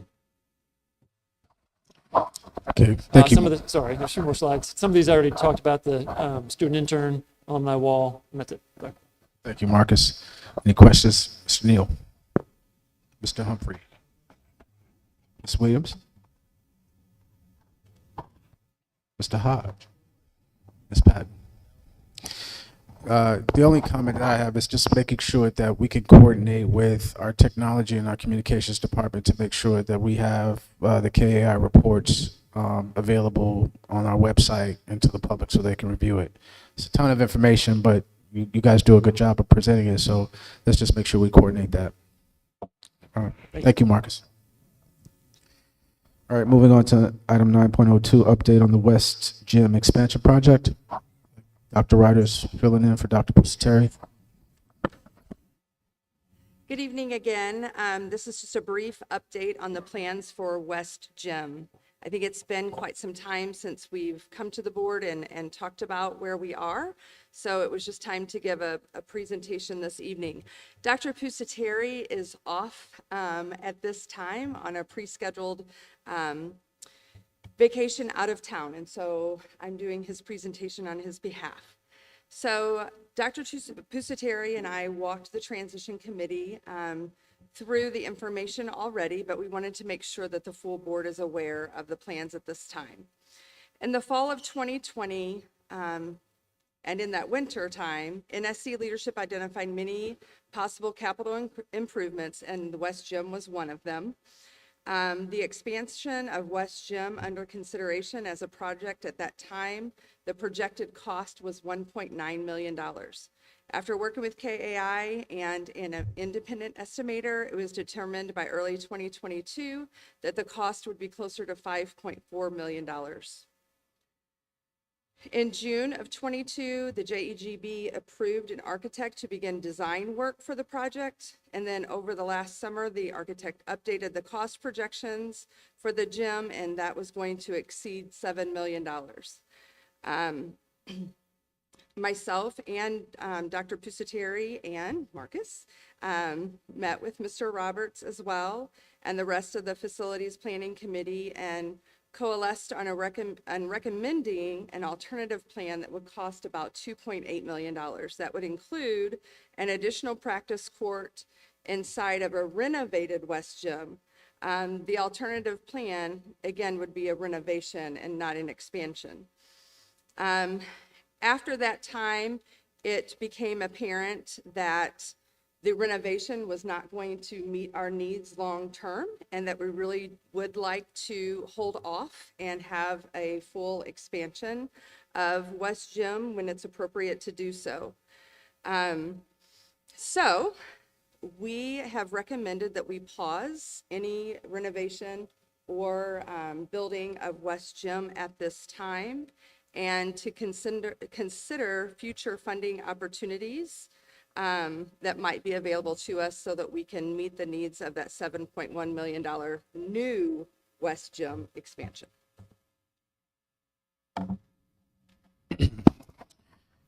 Questions? Mr. Neal? Mr. Humphrey?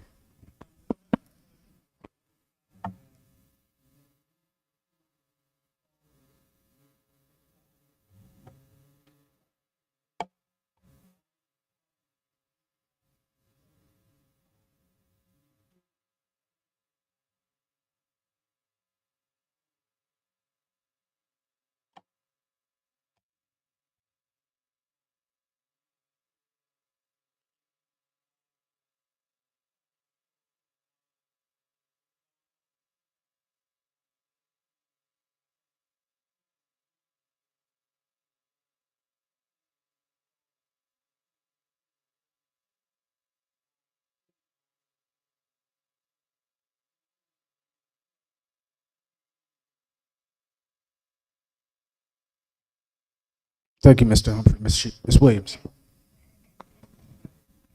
Mr. Hodge? Ms. Patton? I'll just echo the comment with Mr. Humphrey. What I've found in my short time here is that a lot of our real estate capital projects, the coordination effort is not as robust as it could be to include the people that are going to actually be using the spaces. So we talked about that and to really come up with, the actual design program and the budget for implementation. That kind of coordinated effort has to take place. So I'll just echo that. All right. Thank you, Dr. Ryder. 9.03 IT update.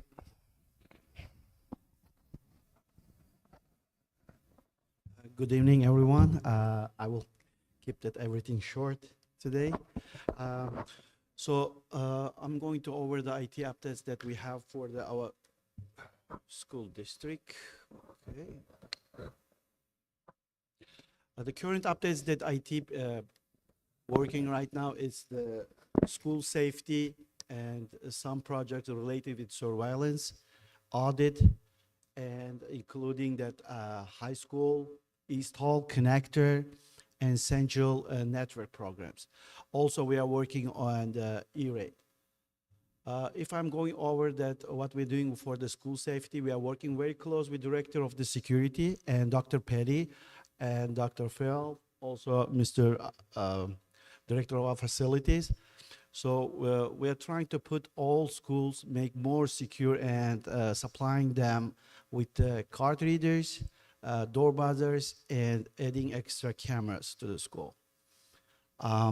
For the high school buildings, we are working on the network project, which will bring the updating all old network infrastructure. So we're changing all switches, Wi-Fi's, and all cameras.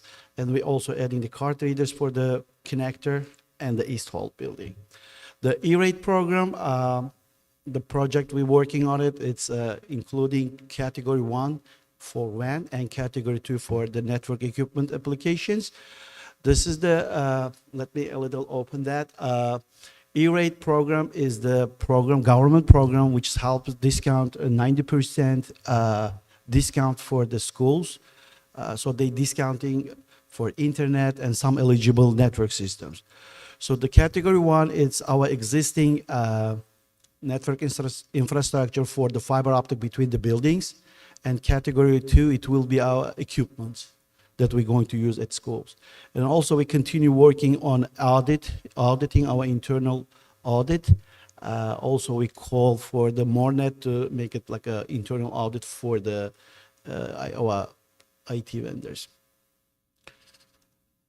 And we have a new software for the ticketing and the inventory. So this software help us put together so that it will help the help desk tracking their ticketing system and tracking their inventory.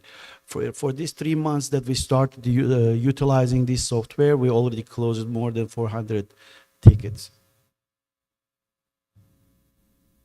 And this is its how it look like. This is the interface of that software. So it shows by each building how many tickets they opened and how many of them was closed. Thank you very much. Any questions? Thank you. Any questions, Mr. Neal? Mr. Humphrey? Ms. Williams?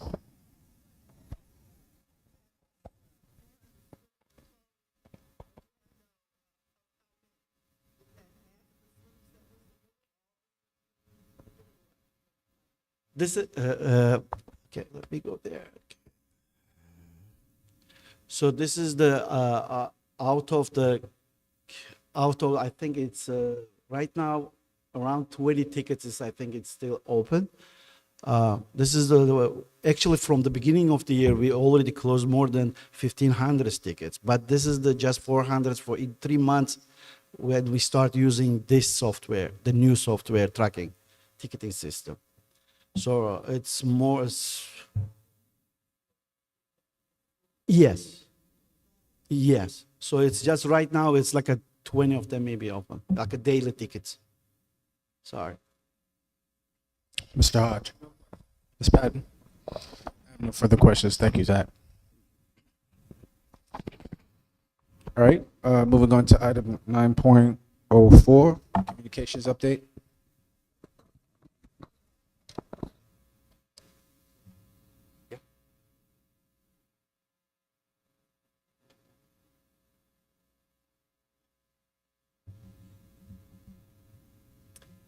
Good evening, Board President, members of the board. I'm really excited to come and talk to you about our communications, what we're doing.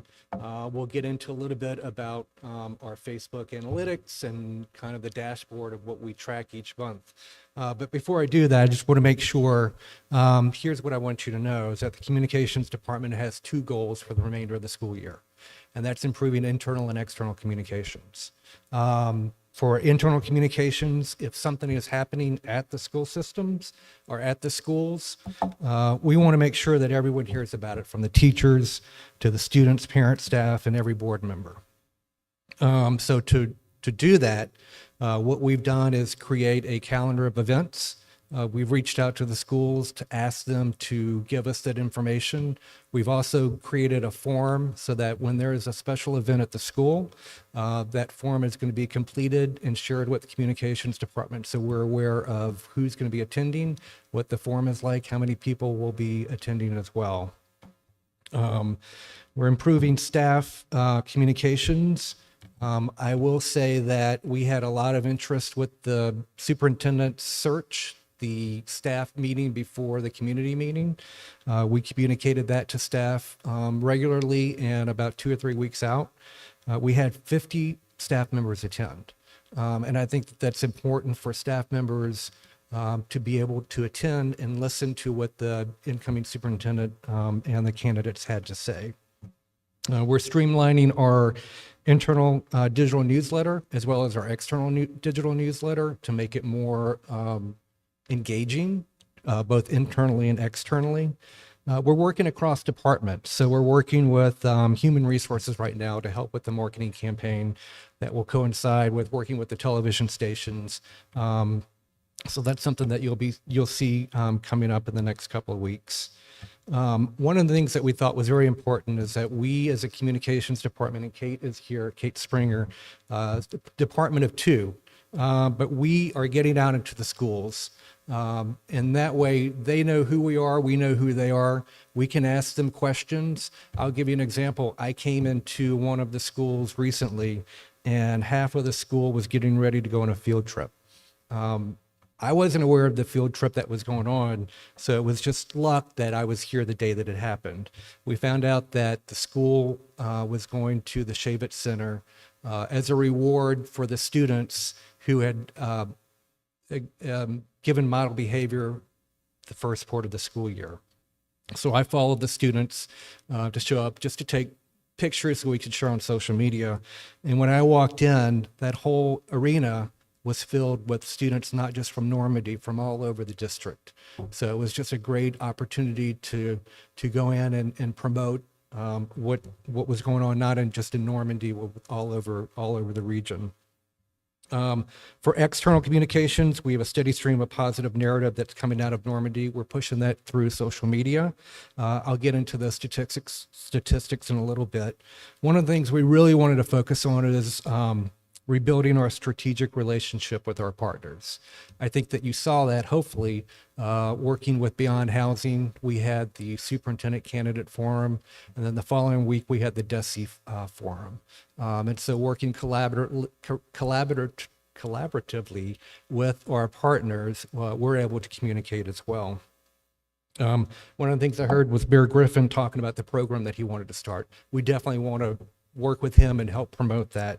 One of the things that I've noticed since starting here is that not only do we push out information that's going on in our schools, we are also getting requests from municipalities to push out information that they have for their residents. So especially around the holidays, we got a lot of requests to push this information out to make sure that their residents saw it, because we really have a captive audience. We capture all of the municipalities. We have, we'll get into it in a little bit. We have over 66,000 people, followers on Facebook. So that's something we really want to continue working on. So how do we tell our story? This is one way. So this is the social media analytics between July and January of this year. Again, we have close to 5,600 followers. We're working to improve that. We're working to keep those, to increase the followers, because that is a way that we push information out. I can tell you that Facebook is mostly followed by families and parents. So we're pushing different information out depending on the social media channel.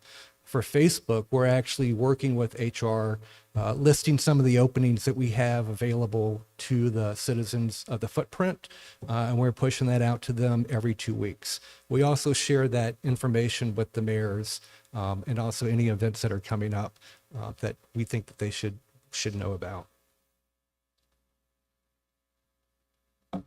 So here's the statistics of social media insights from the last 6 months.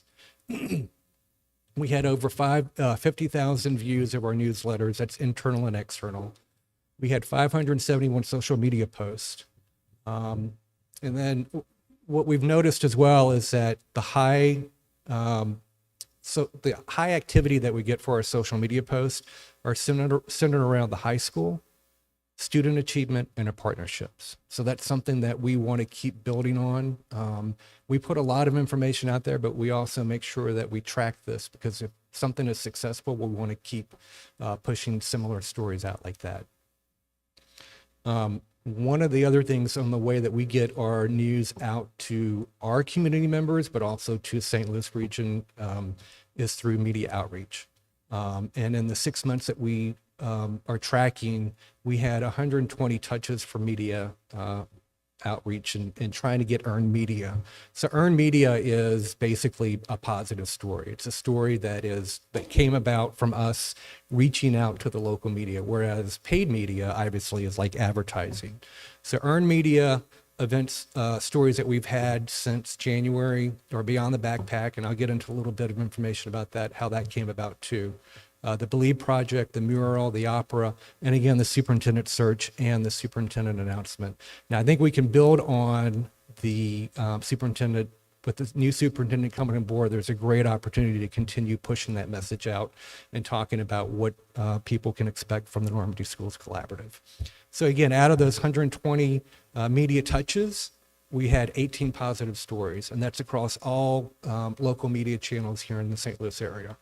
And I will tell you, St. Louis is a top 20, or it is one of the top 20 markets. So to get that kind of coverage, we're really excited about that. So again, here's the earned media opportunity. Now, usually what I do is share with the board as well to make you aware when we are on the news. We know that, every school district is going to have a negative story. That's just the way it is. How do you combat that? With these positive stories. So Beyond the Backpack, I'll tell you how that came about. We had a request to talk about our quote unquote staff shortage. Again, that is something that is nationwide. So the reporter came out, we talked about the steps that we were taking to increase the staff. As he was packing up, that was a Friday, we were making small talk, and he said he was working on Saturday. And I said, if you are looking for a story, we have Beyond the Backpack, which is going to be this huge event coming up. He showed up the next day. He interviewed Dr. Harris, and he interviewed Chris Krameyer, and that got positive news about Normandy out into the community. Again, Teacher of the Month, that ran on St. Louis Post-Dispatch. That was our Teacher of the Month for September. The same day that ran, there was an article about some events that happened at our schools that were not positive. I can tell you that people who read the newspaper, because the Teacher of the Month article had an image with it, they're going to remember that more than they're going to remember what happened at our schools. So we just need to keep pushing this positive story out. And here's how we can do that. We've got great opportunities coming up. We have the Normandy High construction. Again, we're going to continue update, or we will update that on a regular basis. We will include that in our printed newsletter, which is going to be coming out very shortly. We have 100 years of Normandy High School. That's going to be a big event coming up. We are working with Ms. Williams and some other committee members to begin planning on that, because we know that's going to be a big event. We've got 4 big events that we want related to the Normandy High School. That's kicking off next school year. That's graduation. It's going to be the gala, and it's going to be homecoming for next year. One of the ideas that we talked about for graduation is to work with the municipalities, identify underclassmen, and make sure that we can get flags from each municipality and walk in with the mayors to kind of kick off the graduation for the 100th anniversary. Again, new leadership coming in.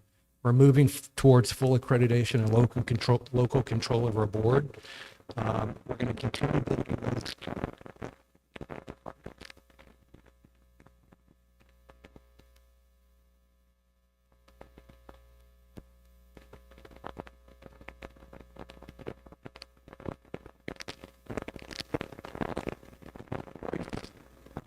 Then the message gets across much quicker. So I just wanted to say I am excited to be here. There's a lot of great opportunities coming up for Normandy, a lot of milestones coming up in this next year, and I appreciate being here. I have questions, comments, and I'm also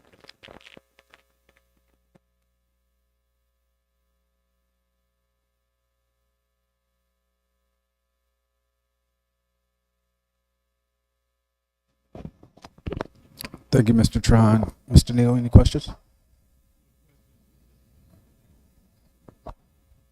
Thank you for the work you're doing around the whole changing the narrative. That is the only way that we're going to improve what's going on in the community. Sometimes as I walk through a number of different districts and hear some of the questions and some of the concerns that individuals might have around what's going on in Normandy, and I can always point them back to some of the media stories that have been shared and some of the things that you put out. So thank you very much. Mr. Humphrey. I would also like to thank you for the work that your department is doing. And I know as we move, right now we're kind of in the recruitment cycle for teachers. And I know that I'm sure that you're working with HR department so we can get more robust on our social media, because as I continue to watch social media, I keep looking for a stronger and stronger presence for Normandy. So I'm sure at some point that will happen.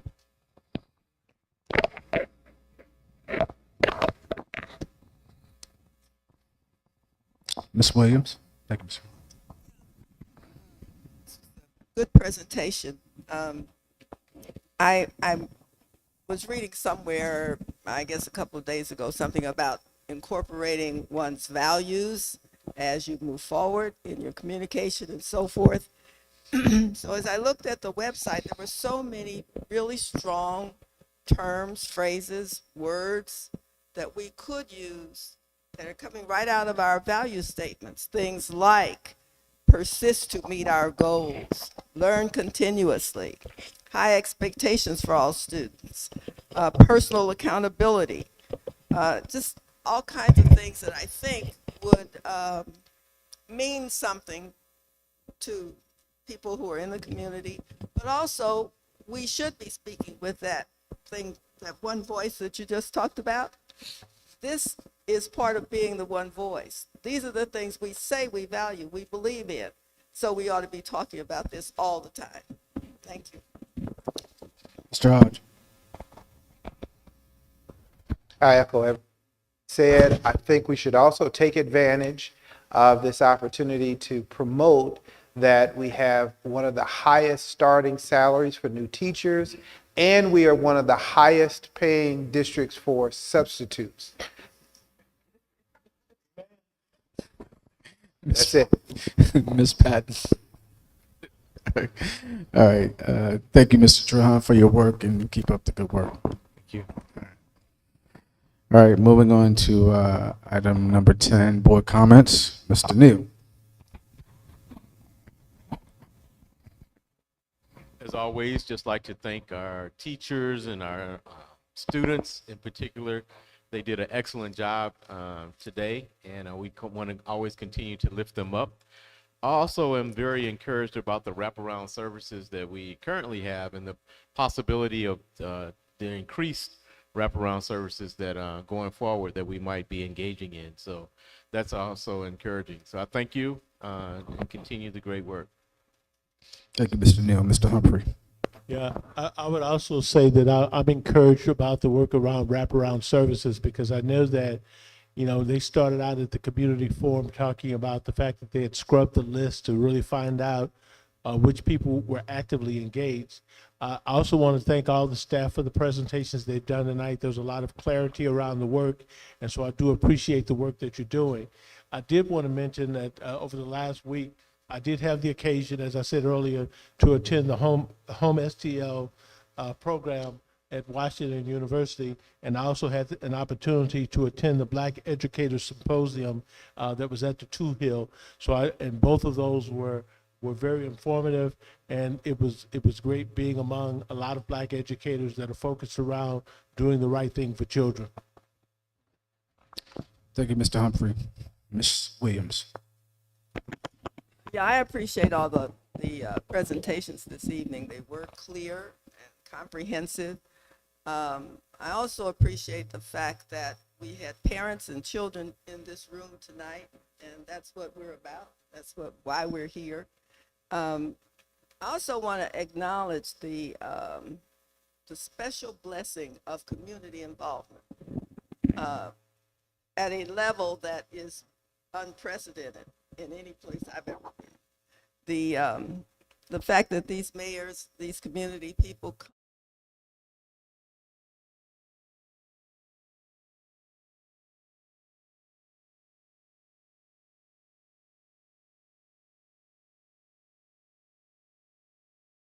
thank them. I hope that we continue to earn their support and give back to them the things they're expecting. Thank you, Ms. Williams. Mr. Hodge. I echo everything that's been said. I want to point out that we have several staff members who worked in our schools all day, and they are still here with us tonight. So we see you, we recognize you, and we appreciate your commitment. Carrie Collins made a statement that I want to make sure everybody heard. She said that we need to make sure that all of our supporters are 10 toes down for NSC. And if you need any clarification about what 10 toes down means, I'd love to talk with you about that commitment.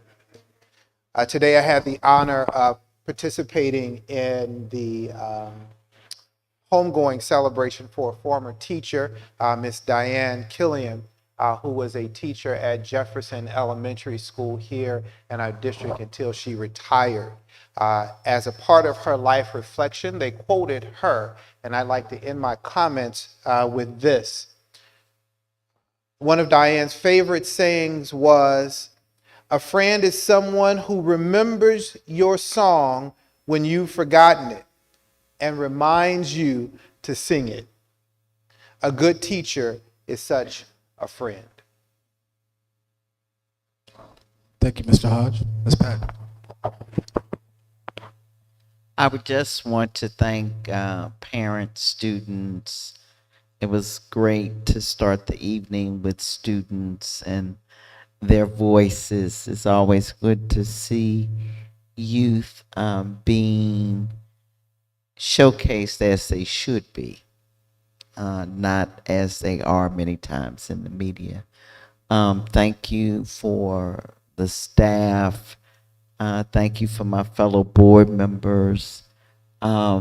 Just thank you for all that you're doing, for your engagement, for empowering each other and the students on every day, and know that you are very much appreciated, or as we are now saying, we see you, we hear you, and we care about all that you're doing. So thank you.